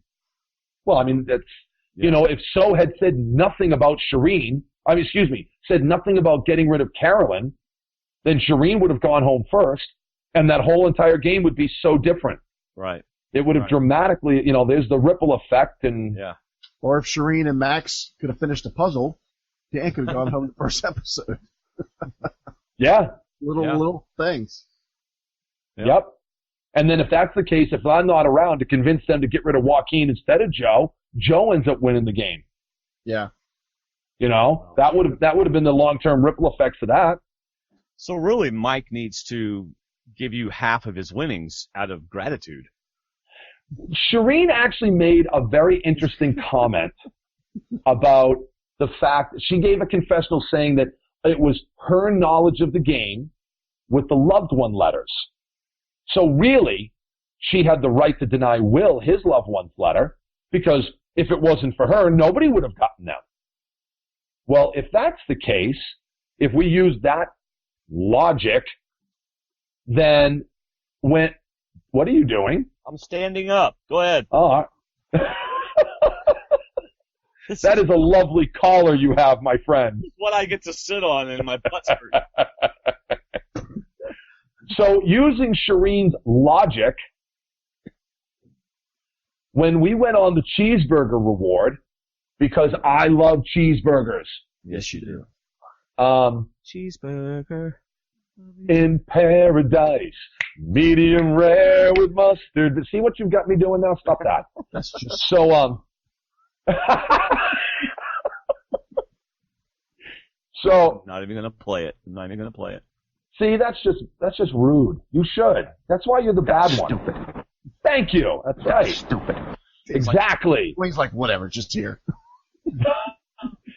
So we go on the cheeseburger reward, and we come back, and Mike has killed the last chicken, and then he says, but guess what else we got? And I said, what? He opens up the pot, and there's another bird. He caught, there was a black bird that got tangled up in the net, and it drowned. Huh. So Mike doubled the amount of fowl that we had to eat for that night. And I said, Mike, what color were its feathers? And he goes, they were black. You can't eat it. Throw it away. And he said, what? I said, you can't eat that. He said, why? I said, that's a cormorant. Cormorants are not safe to eat, even when they're cooked. Eating a cooked cormorant is essentially the same as eating a raw chicken. Even the locals don't eat them. Now, if I had kept my mouth shut, everybody would have gotten sick, and I would have won the game by default. Hey, you know what? Seriously. Seriously. That might have worked. I mean, seriously. So were you the one that said, hey, Mike, I dare you to eat that scorpion? No. If you think about it, I found, we'll get to the melons in a minute. That was my next question.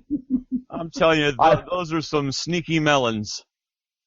So I find the melons, and I'll tell the story in a second. Uh-huh. And at no point did it ever cross my mind not to bring those melons back to camp. Sierra nearly passed out the night we got rid of Tyler. She was struggling. Rodney was struggling, well, since pregame. So it never for a second crossed my mind to not bring those melons back and share them. It never crossed my mind to let them eat that cormorant. So there's gameplay, and there's just simply being a good person. Right. And I'd rather lose the game than to let people get sick. But so go ahead. Wouldn't they have been taken care of? I mean, why not let people eat something that's going to make them sick? If medical's going to come and make them feel better anyway. Because I don't know if they would have. I think they would have been sick enough they could have gotten eliminated from the game. So by Shireen's standard, I should be the winner of the game because I saved everybody from eating essentially a poisonous fowl. Yeah, I would have let them eat the fowl. I couldn't. It's not who I am. Because there's things that are more important than that game. These are people. And as much as you want to say that you can play this game and not think about the people, I can't. I couldn't do it. David would have stuffed it down their throats.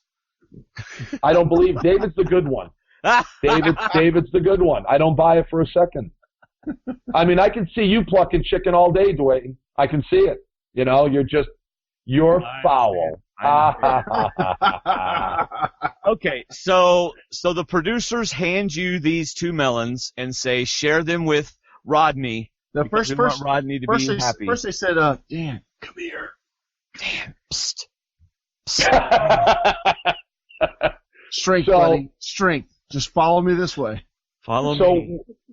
So Mike and Will and Carolyn all go on the helicopter, and I actually walked down the beach because I had to do some maintenance work on the net. And I never saw a helicopter. I wanted to go see him take off. So I ran down to the beach and I was waving goodbye to him because I wanted to see them off. So I did my maintenance on the net. Pardon me. And they were setting up to do a confessional, and I was going to go first. And I get over there and I see a snake up in a tree. And all I had with me was the crabbing spear. And I ran up that tree like I was Joe. I mean, I got up that tree fast. And I twirled the snake in the prongs, and he quickly slithered out, but then just sat there on the branch again. And I twisted him around the prongs a second time, and I went to throw the crabbing spear into the ground. But there's no flights on the spear, and I missed, and he slithered away. And the cameraman actually said to me, he goes, "You actually went up that tree I was surprised at your agility." Very nice. Thank you very much. As a reward, here's 2 melons. You should have said, don't be surprised at my hunger. That's why I went. So, all you can hear in the background is beep, beep, like the scanner at the grocery store, because here come the melons. Yes, exactly. No. The receipt was probably behind the rock, too, but go ahead. Not true. It is not true. Listen, I'll be the first to throw CBS and everybody else under the bus. And I'm telling you, this is not one of those cases. It really isn't. You may not know it. So, okay, here's the thing. Here's how nobody ever found them. There were essentially 3 different paths to get from our camp down to the river. There was the back path, which was, highly traveled. There was the beach path, and then there was the middle path. The middle path is where the water source was. That's where our well was. Now, it was a fairly straight shot to get to where the well was. It kind of twisted and turned. But beyond that, it really twisted and turned a lot, and it just wasn't worth it. So we would either take the back path or the front path. So nobody really took that middle path. And eventually, the middle path came out to the back path anyway. That's why nobody took it. So I'm at my confessional with one of the producers, and he looked at me and he says, "Now, Dan, you guys have been here for 34 days, and there's been a lot of rain." And what? Try that path. Dan, and he tried that path. You're not far off. So he says, "You guys have been here for 34 days now, and there's been a lot of growth in that back path since you've been here. Have you thought about looking around to maybe see what you can see?" And I just kind of looked at him, and I'm like, I got to tell you, I've been here 34 days now. We've had a lot of rain recently, and I don't know, maybe some things have popped up that might not have been there, so I'm going to go take a closer look at some stuff. They were not even remotely close to that. Not even slightly. Full-size melons grew in 2 days. So I get. Wow, there are so many inappropriate things I could say to that. I'm just going to let all of it go. I'm going to be. So big melons grew in that. Don't set me up like that, Dwayne. Hey, David made me do it. Oh, yeah. Blame David. No, David's the good one. You're evil. Just bad. You got that Chicago's Blackhawks flag, though. That's kind of One of these days, pow! Right in the kisser. Are you promoting violence against people? No, I'm promoting a show from the 50s. I'm offended. It's podcast co-host. That's just wrong. All right, so the cameraman says, Probst just put these melons here. You need to go check this other. So, of course, I say, it's been raining and blah, blah, blah. I said almost the same things he said. And I'm like, I'm just going to take a closer look. I've got some time. I'm going to go look around. And as soon as the cameras stop, he looks at me and he goes, "That is why I love you." He said, "That's why I love doing your confessionals." He said, "You and Mike were pretty much the only 2 people that could pick up on those cues." And I said, "Oh, well, that's very nice. Thank you. Here's what you didn't see in the back path or the middle path.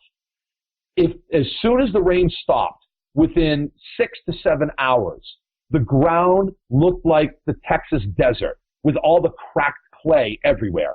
Mm-hmm. It literally looked like something had dried up and it was just all cracked everywhere. I swear to you guys, if it looked like they were planted, I would tell you. I would throw CBS under the bus.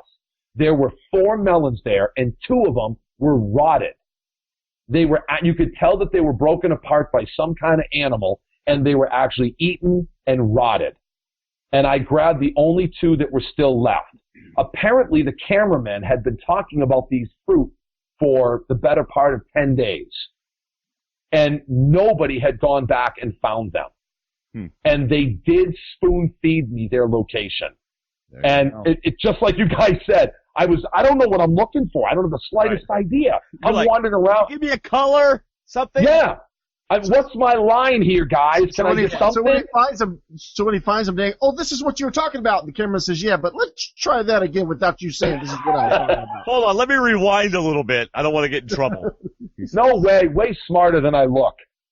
So I had a stick, and I'm kind of bushwhacking around looking for I don't know where I'm supposed to look. I couldn't find the stupid idol. They want me to find something. I don't even know what it is I'm supposed to look for. It's like, so I'm looking around, and it's just like you said, the producers behind the camera going, I swear to God, absolutely, 100%. So I was like, okay, and I turn this way. And he go, go this way now. Yeah. So, he did lead me to them. And I finally found them. I'm like, oh my God, what are these? So, and like I said, there were rotted melons that were there. So it was not a plant. It was not. So what we did not hear was when you said it was not a melon plant. It was. So what we didn't hear when you said, what are these? The cameraman goes, $1.99 per pound. So make good use of it. Yes. But they're on sale for $1.49 this week. We did this just for Rodney. Do you think they did it because of Rodney, or do you think? Here's why I know it was not planted by production. We get back to camp, and I get back into camp, and they and I said, you guys are never going to guess what I just found. And I whip out the melons, and I literally thought that Sierra was going to cry. She was so excited. And she goes, what? And Rodney looks at me and he goes, what are they? And I said, there's some kind of fruit. I don't know what they are. I really don't. And production literally looked at me and they're like, are you just going to eat these things? And I says, and he's like, because I don't know if you should. They actually had a bet in production as to whether they were good or poisonous. They literally had a bet over this because they didn't know. So I cut one of them out. And Sierra's like, who's going to eat them first? And I'm like, I found him. I'll eat them. No. And one of the producers said, no. And he literally screamed at me. I scared the hell out of him because I just took a big bite. You're like, you led me to the thing. They didn't know. Nobody, I'm telling you, unless they completely lied to us outright, and I'm telling you, I don't think these guys are good enough. When I bit into that melon, I'm not joking. The look on the cameraman's face was, holy crap, he actually ate the thing, because nobody knew whether they were good or not. Nobody knew whether they were poisonous or not. Wow. So I bit into it, and I didn't like, I took a reasonable sized bite, and then I spit it out. Because one of the rules is, if you eat something, you spit it out, and if you start to get like a tingling or a numbing sensation, it's probably poisonous. Yeah. So once I ate it, and I tasted similar to a watermelon, we just started a feast. We didn't care at that point. Right. And everybody just jumped in and started eating. So there was an actual look of concern on production's face when I just jumped in and took that bite. So that was just you and Rodney and Sierra, right? Yeah, because I actually came out and said, if somebody's going to get hurt, I'd rather it be me. So that was the episode you went out, because that was Final Six. And they didn't show no, that was the day of the reward. It was the episode. Yeah, you're right. Okay, yeah. Gotcha. Yeah. So now think about it from my perspective. That's a great movie. I'm a man that tells the truth, whether you want to hear it or not. Mm-hmm. I'm also a guy that speaks his mind. I'm a guy that defends his friends vigorously and vehemently. I protected the entire tribe from eating that dirty bird. I wanted to make sure that I shared those melons with Rodney and Sierra. I was the one that actually designed the shelter for everybody to sleep in, because they destroyed it at the merge. Mm-hmm. I was the one that knew how to catch fish. I taught Mike how to do it. I taught Tyler how to do it. And I taught Joe how to do it because nobody knew how to use a gill net. I was the only one that knew how to. You take all of those circumstances, and in my mind, not knowing they were going to make me look like the biggest piece of crap in the world, I think I'm a good guy. I think I'm a hero. Right. I literally walked out of that game looking at these things, thinking to myself, I wanted to play the game true to myself, and I did. And that's why I came at at the Ponderosa video, I said I felt like I played the game like a hero. I protected that entire tribe by giving them fish, and I actually thought about taking the net. I knew I was going home that night. Mike made it very clear to me, if I didn't fall in line with him, then I was going home. And I thought very seriously about taking the net and hiding it, destroying it, ripping it, something. And I couldn't do it. I could not do that to Rodney and Sierra. I couldn't do it. Oh, Will, Carolyn, I didn't want to do it to them. Right. So, I mean, from my perspective, I was a good guy. I know Redmond compared me to Ra's al Ghul, and he better hope that he and I never come face to face. So, All right, we have a question from Twitter, so I'm going to put it up on here. Oh, really? The first one? Yeah, we have one. It says, did he ever get a sense he was being played by the axis of evil? Okay. Yes. Did you ever get a sense you were being played by the axis of evil? Who was in the axis of evil? Was it Tyler was one of them, right? Yes. Yeah. Did Tyler go home before me? Thanks. Yeah. I mean, I don't remember boot order. Yeah. Oh dear Lord. Yes, he did. Yes, he did. I'm spoon feeding you. Yeah, I know. I was kidding. Of course, I was kidding. Yes. So Rodney keeps talking about the fact that he was in a tight alliance with these people, and he had these people all wrapped around his finger, and they were going to the end, and yet Tyler went home first. And the only reason why I went home was because Carolyn had an idol that she wouldn't have played unless Mike told her. She would have gone home with that idol in her pocket. Carolyn was next. Rodney, Will, they all voted against her. So if Rodney, Will, Carolyn, and Tyler are all in this axis of evil, Tyler went first, and Carolyn was supposed to go second. I don't see that as being a very tight four. I don't know. Maybe I'm mistaken. But I think the facts speak for themselves. So not only did you not get a sense, you don't think you were being played by the axis of evil. No, I knew damn well I wasn't. Right. I knew I wasn't. I was just going to say that question was from Amity 319. So just thank you, Amity 319. Amity. Hey, Janice also asked earlier. She said, here it is. I'll put it on the screen. Yeah. Go ahead. Go ahead, David. Oh, Dan can read it. Nope. Stop talking. Says, please ask Dan, how did his wife and family handle all the negative media while the show was on? That's from Janice Tillery. That's a really good question, Janice. It's tough because my wife and I are very opposites in our personalities in a lot of ways. And the negativity wasn't directed at her, which is nice.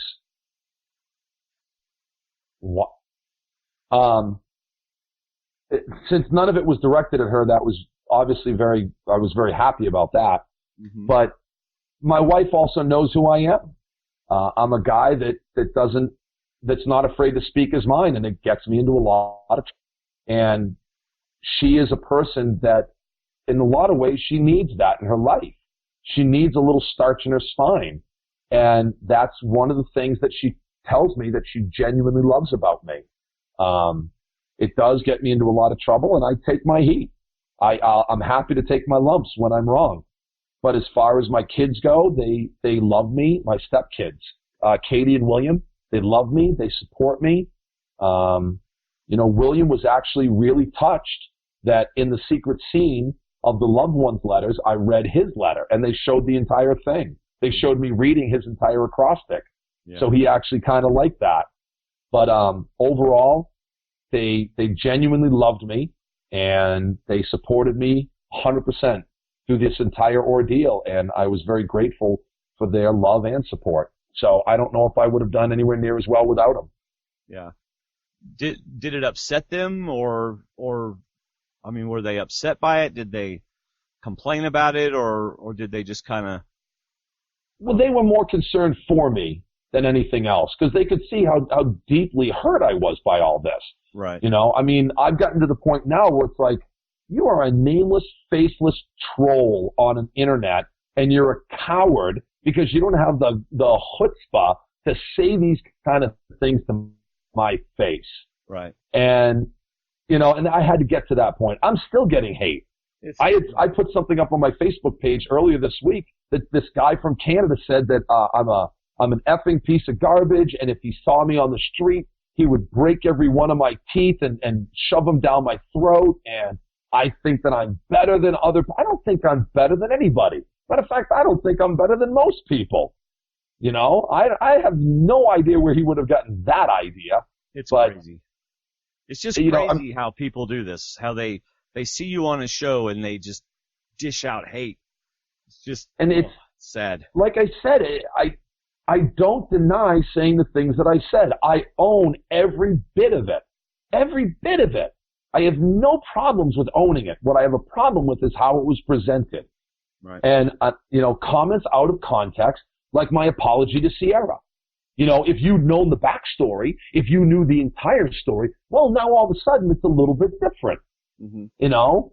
And, again, I have no problems with owning my failures.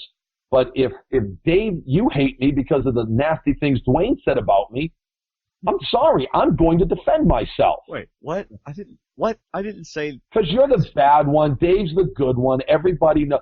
Listen, everybody out there in the computer land, send tweets about love on Dave, and let's hate on Dwayne for a week, and let's let him have a little taste of it.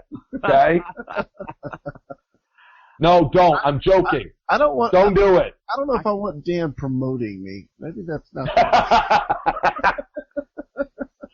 I think Dave is perfect in every way. You should all support Dave. If you support me, that means you love Dave. If you love Dave, you'll love me. Quote Dan Foley. Next season, Dwayne gets a new partner in podcasting. Yes. Dan and Dave. Two people. Survivor Talk with Dwayne and Kelly. Well, not next season. But, it's true. So who was your loved one that you just missed out by one tribal council to see? My wife. It was Erin. Oh my gosh. What was her experience? Yeah. She was there on location. Oh, I'm not going to lie to you. I was seething. You want to know why I was bitter when I looked at Mike? Because he took my wife away from me. And I knew it. She was on location, right? And so, everybody got a phone call, including the 5 people that you saw, plus Erin and Jess, Tyler's wife. Mm-hmm. And the night that Tyler got voted out, Jess got the phone call saying, you're not coming. Everybody else got the phone call, said, you're on a plane in the morning. So they all flew to Miami, and then they flew to Managua, and they were in Managua for a couple days, and they just had a blast. CBS took very good care of the families. They took very good care of the loved ones. And they were all told that one of you are going to get a knock on the door tonight. And when you do, you will not be seeing your loved one. And obviously it was Erin. And Erin cried uncontrollably for hours. She said that she was devastated beyond words. And we both have that same kind of love. Mm-hmm. And I don't know why. I don't know why this woman loves me. I don't.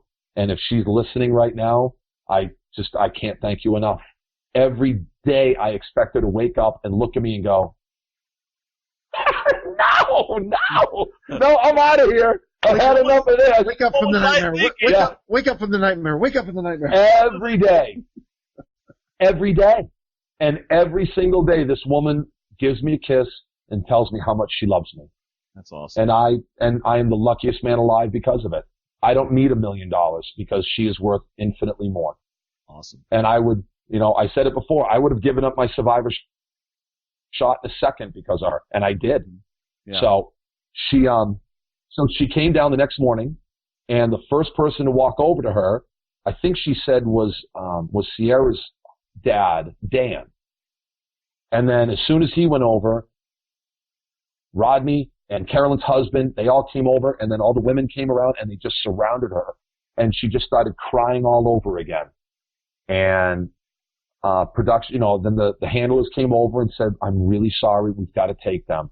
And they're like, we're going to be back. And she's like, "I know, it's okay. Go on. I love you all." And off they went. So she stayed in the area where the family members stayed? They all stayed together. They were all in the same point. She stayed. No. Okay. No, she stayed. So, one of the handlers, Billy, came up to Erin and he goes, "I know you're upset.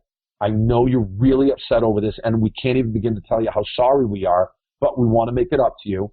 So we're going to take you for an hour and a half full body massage." And then Erin said, "Dan who?"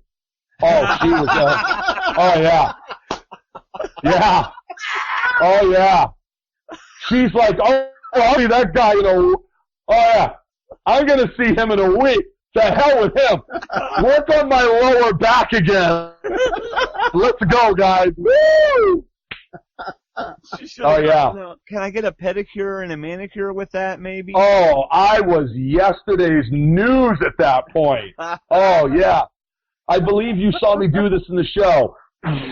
Smell you later, Dan. I'm getting a full body. That's awesome. Oh, yeah. So, hey, would you do a shout-out, a happy birthday to to Bart's daughter? Yes. Bart, he didn't tell me what her name was. He didn't. Bart Laver, especially if you wish my 2-year-old daughter a happy birthday. So go ahead. What's her name? I don't know. Oh, Bart. Okay, I'm going to be honest. Bart, you suck. How can you ask me to wish her a happy birthday and not give me her name? What is wrong with you? Let me ask what her name is. I'm asking right now. Oh, are you? Okay. Yeah. All right. Somebody, give me an answer. Really, Dan, I think you should sing to her.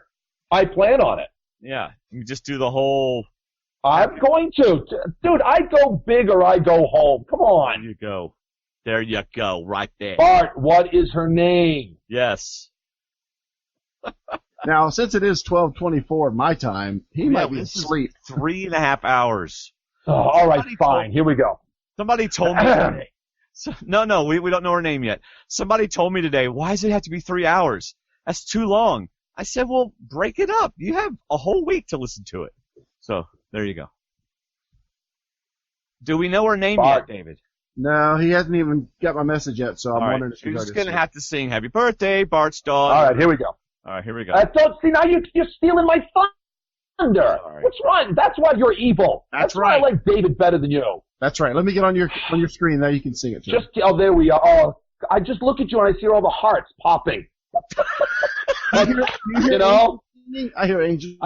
I can hear like the little birdies and the cherubs singing. Really, not you. You have horns and a pitchfork. You bad. Oh, there you are. There you are, my angel. Release the doves. Let them go. Yes. For people that love me should love on David.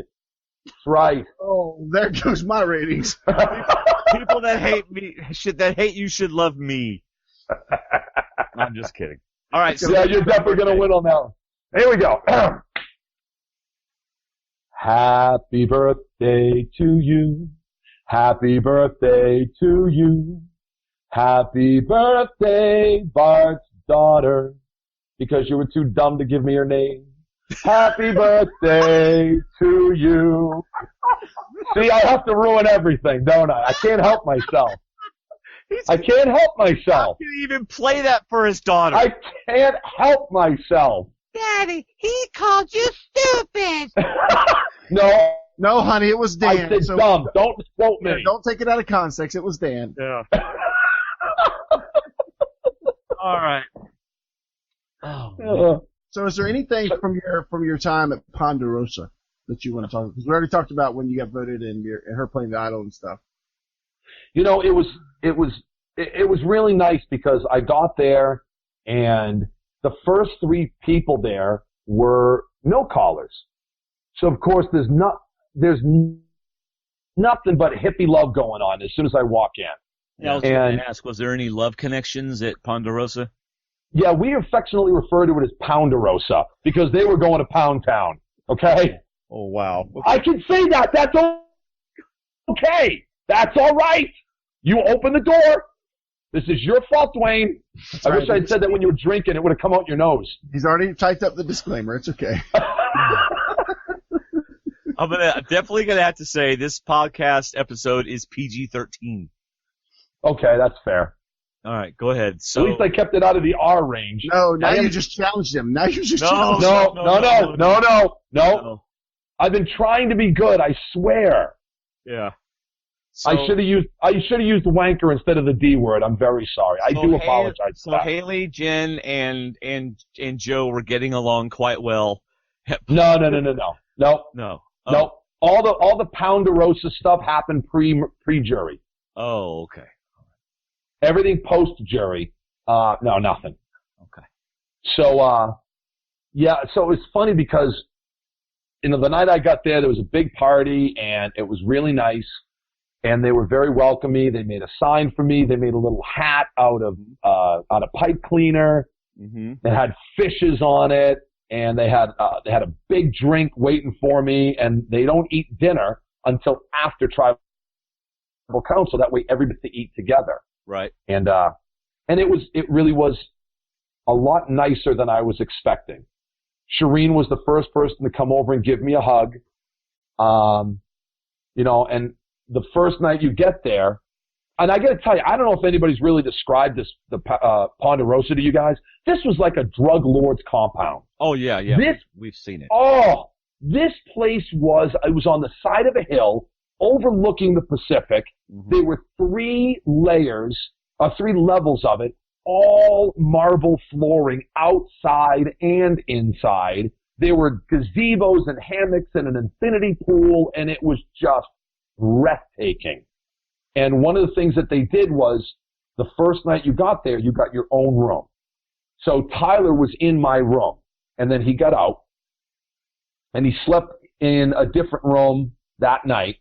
And then when Sierra got voted out, he moved back in with me so Sierra could have her own space the first night. Okay. And it was oh my God, it was one of the funniest things ever because Tyler was so drunk. And it was me, Tyler, and Joe ended up going back to our room.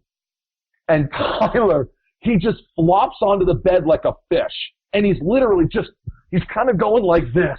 And he's just flopping around on the bed. And he goes, "Why is this game so hard?" And it was just the funniest thing. And we still joke about it to this day because it was he sounded so juvenile, like a little kid throwing a tantrum. And he was so drunk, and it was priceless. It was hysterical. And we ended up. I actually got a really nice compliment from Tyler the day before the final tribal council. He comes up to me, and it was the night Rodney got voted out. And he pulls me off to the side, and he goes, "Listen, I really want to ask you a favor." And I said, "Yeah, what?"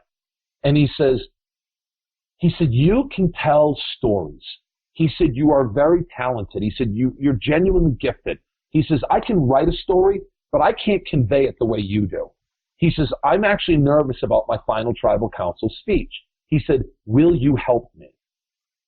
And I said, "Are you serious?" I was flattered beyond words. And Joe, Tyler, and I all sat there and talked about what we were going to say. And what they didn't show at the final tribal, excuse me, was I asked Will a question, and I asked Carolyn a question, And none of them gave speeches. I know Carolyn had told you that, and I think that was the first time you heard that. Yeah.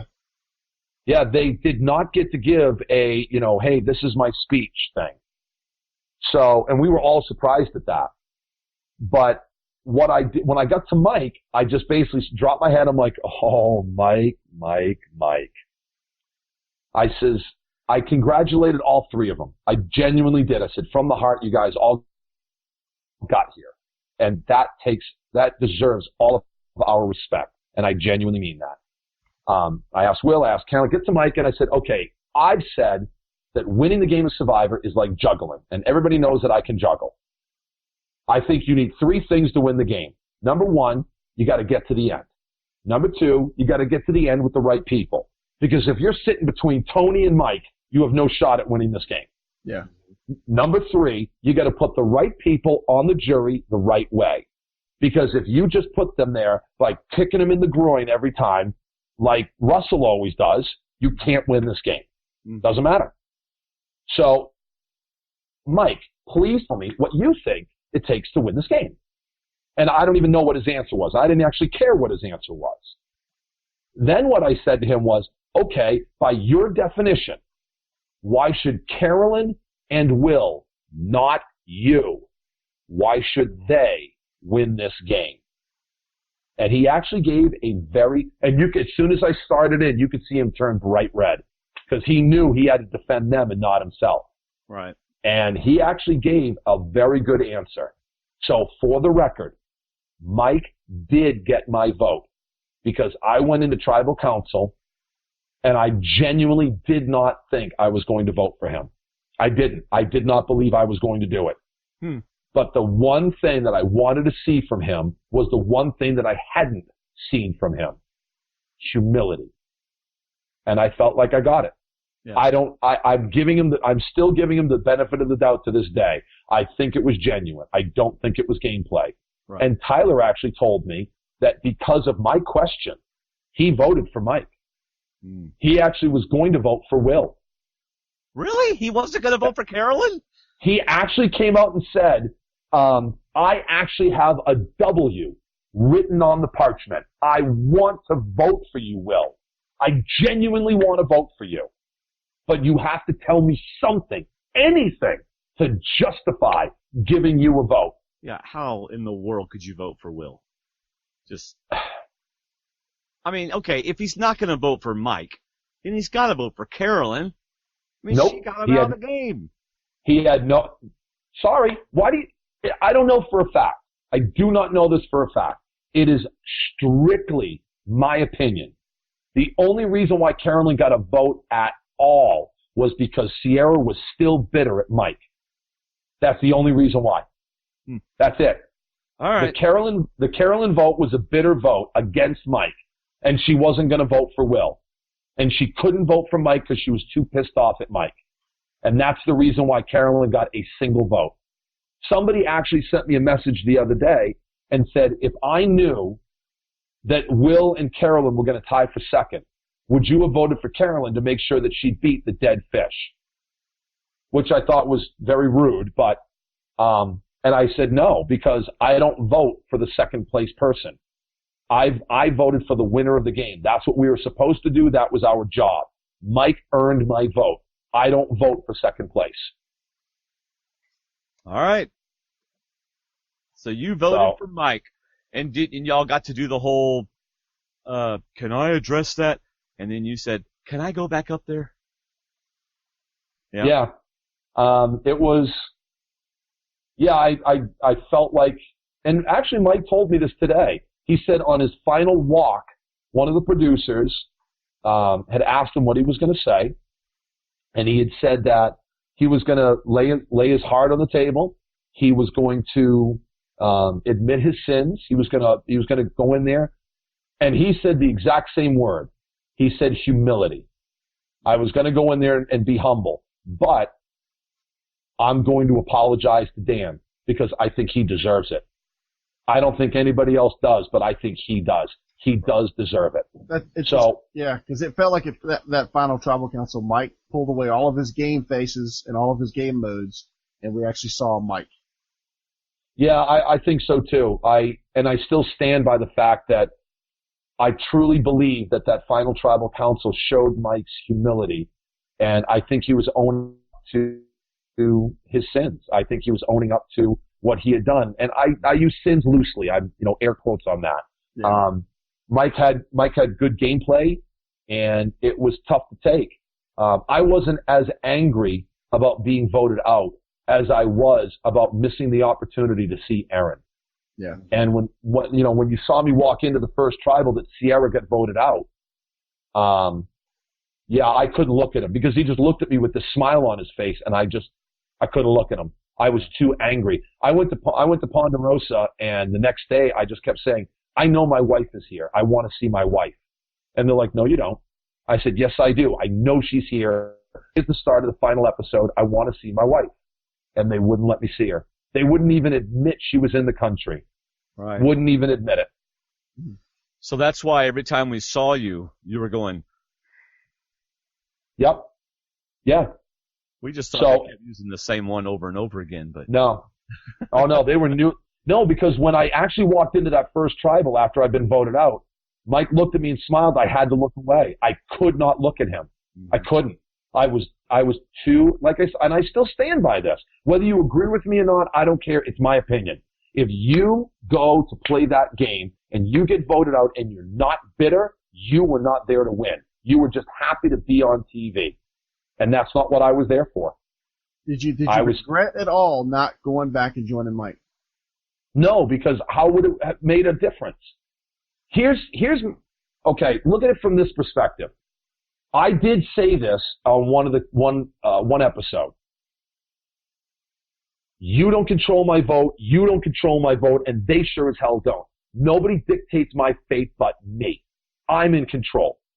Okay? And I will take my successes and I will take my losses. Think about that. This is my thought process. Mike brought me out to the back half, and we had that argument. Now, they didn't show you what it was. Basically, Mike was telling me to get rid of Rodney because he says, because I know you need Rodney. He says, I want to blow your game up, and I need a show of faith from you. I need a sign of trust from you that I can trust you to get rid of Rodney. And I said, Mike, I have nothing to earn trust for. You're the one that betrayed my trust at the auction, and you have denied it this whole time. I said, you need to come back into my good graces. And he goes, well, I can keep you safe in this game. I can keep you safe. I said, Mike, you got a necklace. I got an extra vote. We all know it at this point. Okay? You don't have anything. So he told me to get rid of Rodney. Now, let's say I say yes to him, and I actually help him to get rid of Rodney. So it's me, Mike, and my extra vote. And that's enough to get rid of Rodney. Mm-hmm. Okay? Rodney goes home. The next day, Mike goes to everybody else. He goes to Carolyn, Will, and Sierra and says, Dan turned on you guys. Just saying, Dan turned on you. Now he convinces everybody to turn on me. Now I played the game on Mike's terms, not my terms. I'd never be okay with that. I would never, ever be able to sleep again because now I played his game, not my own. And if I win the game or lose the game, I'm okay with it because it's on my terms. Have you asked Mike if that's what he would have done?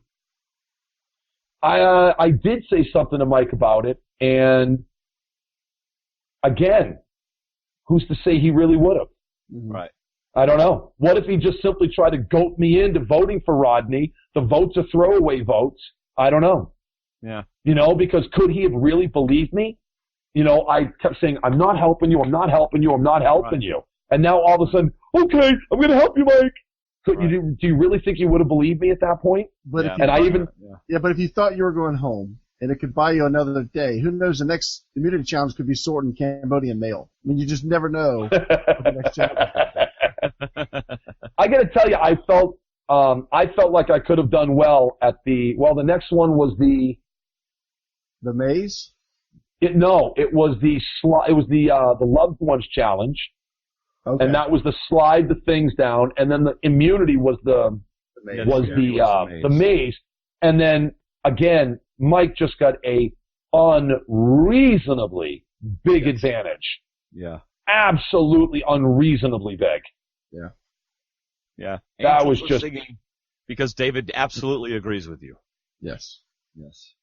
Yeah, it was just, that was way too big of an advantage because he knew that there were open spots to look for the pieces, and nobody else knew that.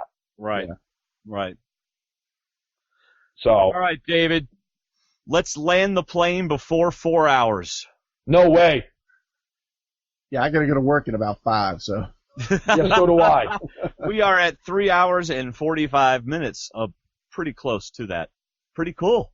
You Nice. said it would be. It's our absolute longest episode ever. I am the winner of longest Survivor Talk. That's right. Not even Tony Vlachos was longer. Do you guys have anything else? No, nobody else tweeted anything? No. Wow.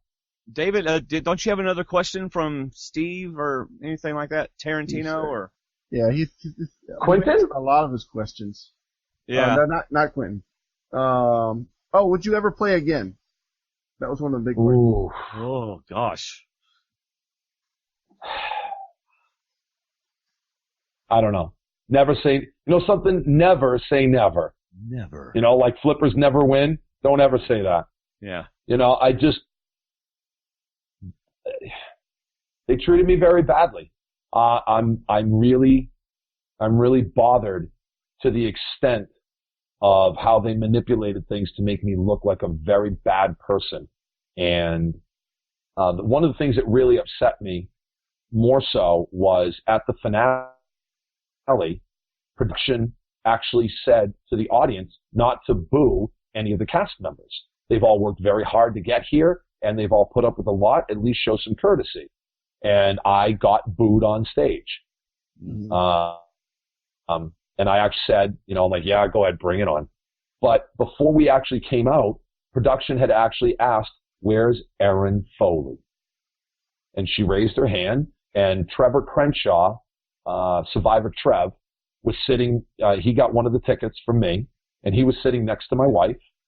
And they said, we want to make sure we know where you are. And Trevor leans over to Erin. He goes, hey, they're going to ask you a question. Oh, she got all nervous and excited. No.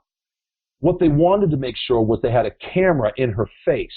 So in case I said anything that was embarrassing or shaming, they could humiliate my wife on live TV.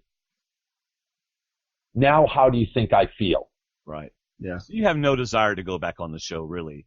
But I'm not saying I have no desire. But I wanted to do this, and I got to do it. Yeah. And you can't pull back the curtain and see Oz pulling on the levers and look at Oz the same anymore. Right. You really can't. I think they'd be hesitant because they'd know that you would either be guarded or they just wouldn't get the same Dan that everybody expects to see going back out there. No, I don't necessarily know if that's true or not, because at one point during the game, Tyler actually asked Sierra, he said, do you think this is how Dan really is, or do you think he's putting on a thing for the camera? I mean, Lindsay said that I was putting up a front for the camera. Several people throughout the season said the same thing. Mm-hmm. And I told Tyler, because he wanted to know. He came up to me and asked me an honest question. And I came right up to him and said, listen, I've only got 2 modes, awake and asleep. That's it. I said, when I'm at work, when I'm at play, when I'm at the grocery store, when I'm at church, it doesn't matter. This is who I am. I don't put on fronts for anybody. Right. And, I don't know if I'm capable of being somebody else. Right. This is the person that I am. So, would I be a different person? No. I don't think I would. I mean, people keep saying that I'll be invited back for if they have Heroes and Villains Part 2. I mean, I don't know if you guys knew, but I won Villain of the Year. So, I saw that. Yeah. I saw that. I was also up for Sexiest Man. What? Are you joking? That just goes to show you how legitimate that was. That was a Mantis right there. Yeah. Well, I gotta tell you, I am huge in the bear community. They all love me. Yeah. Definitely not the demographic I was going for, but Yeah. Thanks, guys. All right, so my last question is, who gets farther in second chances, Joe or Shireen? Jeez. There's a rumor floating around. No spoilers. I'm not. There is a rumor floating around about the season, and Shireen was about as effective in challenges as Rodney. And if the rumor is true, then I see Joe going further. If the rumor is not true, then I see Shireen going further. I mean, it's tough to say. It all depends. Yeah. You know. I guess I don't know what rumor you're talking about, so that's okay. Do you want to know? I'm joking. After we go off the air, you can tell us, as long as it's not a spoiler. Yeah, it's not a spoiler. I know that's a tough question because it's hard. It depends on the tribe makeup. Exactly. That come in, so it's a lot of different things to it. Yeah. Just one. That's like Dan, who his final 3 was when he only knew 5 other people. But of course, Dan would never call you out on that since you're godly man of the hour, Dave. What do you mean, man of the hour? How about man of the lifetime? Oh, I mean, of course. Geez. Where's Dave's beautiful face? David, let me see that beautiful. Just say something, anything. Dwayne's getting so much love on the Facebook. Oh! I'm sorry, I was blinded for a moment. Yeah, David, you usually wear a hat, to protect us. Yes. What, from the glare? Yeah. Yes. Dan, if anything wonderful happened from this season, you'd certainly made a lot of good friends. And it's been really cool to see you on Twitter and on Facebook and just to see how close you are with several of the people that you hang around with. And so I realize that you feel like CBS gave you a raw deal and that you wish that hadn't happened. But what a great experience for you to be able to play the game and to make such good friends. I don't want to take away from, and I tried to say this at the finale, that I don't want this whole thing to end on a negative note. What are you doing? You're blinding me.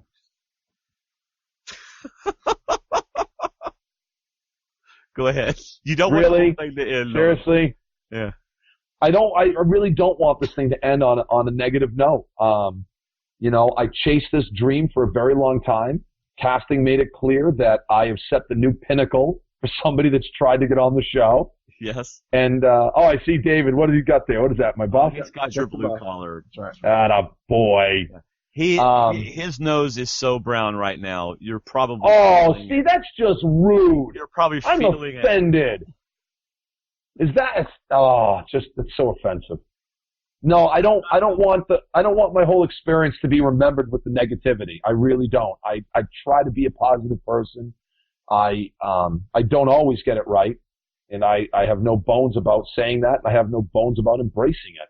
Yeah. But as much hate as I've gotten throughout the season, including the death threats, including the individual that sent me a message that said, "What a weak, pathetic, feeble-minded moron your wife must be to be married to a pig like you." Oh gosh. To which I responded, "You can say what you want about me, but you say another word about my wife, and as God is my witness, I will hunt you down. And I don't care what my consequences are. You don't say anything about her." And I think your wife is beautiful. Thank you. I think she is too. I truly appreciate that. And she's not just beautiful on the outside, she's beautiful on the inside. She really is. But I don't want this season to be remembered with the negativity, because I'm not going to remember it that way. I've had, Stephen Pickett, huge Survivor fan. He actually lives in the Oklahoma area. Reached out to me, wanted to go out to dinner, and we hung out for hours. Had a great time. I've actually talked to a lot of just spectacular people. Lori and Glenn, who live in the area, they actually bumped into me and recognized me and took me out to dinner, and I went disc golfing with her husband and a friend of his. Cool. I think I Amanda. saw some of those pictures on Facebook. Yes. Yeah, we went to the pizza place called Humble Pie, which I thought was very fitting for me to go. Yes, of course. So, no, I've genuinely met, not just from the cast, but getting to know you guys, getting to know people from casting calls, getting to know people, that have recognized me, and which is always very humbling. Right. And I really want to embrace that part of it, and I really don't want the negativity to be remembered. And Jeff Probst wanted to make sure that the negativity was embraced. And you know something? Shame on you, Jeff. Shame on you for having a finale the way that you did that. Shame on you. That was a disgrace to all of us. That was a disgrace to what you called one of the best seasons, one of the best casts you've ever assembled. And he actually came out in an Entertainment Weekly article, and he came out and said, I am the best character they have ever had in 30 years. But I'm not a character. It's just who I am. And I want this to be remembered with positivity. Yeah. So if people still want to hate on me after this interview, go right ahead, because now at least you've heard it from me. You can hate me for me. Don't hate me for things that somebody else said about me. Right. Well, Jennifer Myatt says, Survivor Talk, want to say that I've really enjoyed this podcast with Dan. I think he was given a raw deal, and I'm glad he could explain. Jennifer, I love you. Thank you. That is very generous. I don't even care about being right. I really don't. If you hate me because you've heard me and you just hate, fine. I'm okay with that. I just wanted the truth to be heard. Right. And if you still hate me, great. And if you don't, reach out to me. Let me know. Because I'm actually driving from Oklahoma all the way to Maine on Friday, June 19th. And if anybody is on my path, let me know. And I will stop. We will try to meet so we can say hi and take a picture. I would be thrilled. Thrilled. That's cool. That's cool. All right, David, do you have anything else for Mr. Dan? If I do, I'll ask him later. I'm done. David's like, what? I'm sorry. Wait, David, come on, you'll sleep when you're dead. Yeah. Stop whining. Jeez. All right. Your stock value's going. Go. That's stupid. Thank you. Yes. Check out our Facebook group, stwdd.com/Facebook, and follow us on Twitter at Survivor_talk. Dan, along with other survivors, are part of our Facebook group. Always fun whenever they put their 2 cents in. I always like that. Huge thank you to our D&D patrons who support us monthly at patreon.com/survivortalk, as well as all of you who start your Amazon shopping using our website links or directly at stwdd.com/Amazon. Or for our Canadian friends, Amazon. Don't you know, stwdd.com/AmazonCA. Check out our Movie Talk with D&D podcast. If you're listening to this before Thursday the 18th, we're going to be live Thursday the 18th. Woo! Blade Runner. That's stupid. No, it's not. No, it's not. Harrison Ford. It's a good movie. See, you're putting words in my mouth again. Why do you hate me? That's why Dave is the good one. Good. Now things are back to normal. Okay. Good. Yeah. So thanks again for listening, everybody. For those of you who stuck around for the full 4 hours, wow, you're a power trooper. to you. More power to you. My wife's asleep in the other room. I guarantee it. So that's all I've got. How about you, Dave? I guarantee. I'm good. How about you, Dan? Would you have any last parting words for the D&D crowd and those who have never heard of us but now are listening? No, honestly, I really want to thank you guys. I said it in the beginning, and I didn't think you guys would want to have me on the show. I became such a controversial individual, and I genuinely, I've given you a lot of grief tonight, Dwayne, and I appreciate you taking it for what it was worth. It was all in good fun. Oh, absolutely. But seriously, I appreciate the opportunity to be with you guys, so thank you. Thank you very much. Everybody's going to ask you. Now everybody's going to ask you. See, I don't know. I think some of those other podcasts are frightened of me. Oh. And they should be. Well, heck, I don't mind being the only podcast that had you on for 4 hours for a while. So feel free to say no to as many as you'd like for a while. You'll be the trendsetter. Yeah, and then every time they ask, just say, well, you know that Survivor Talk with D&D show? Just go listen to them. Yeah, you can hear it over there. Yeah. They're the nice guys. They're the family-friendly guys up until they have me on there. Until episode 225. Up until episode 225. All right.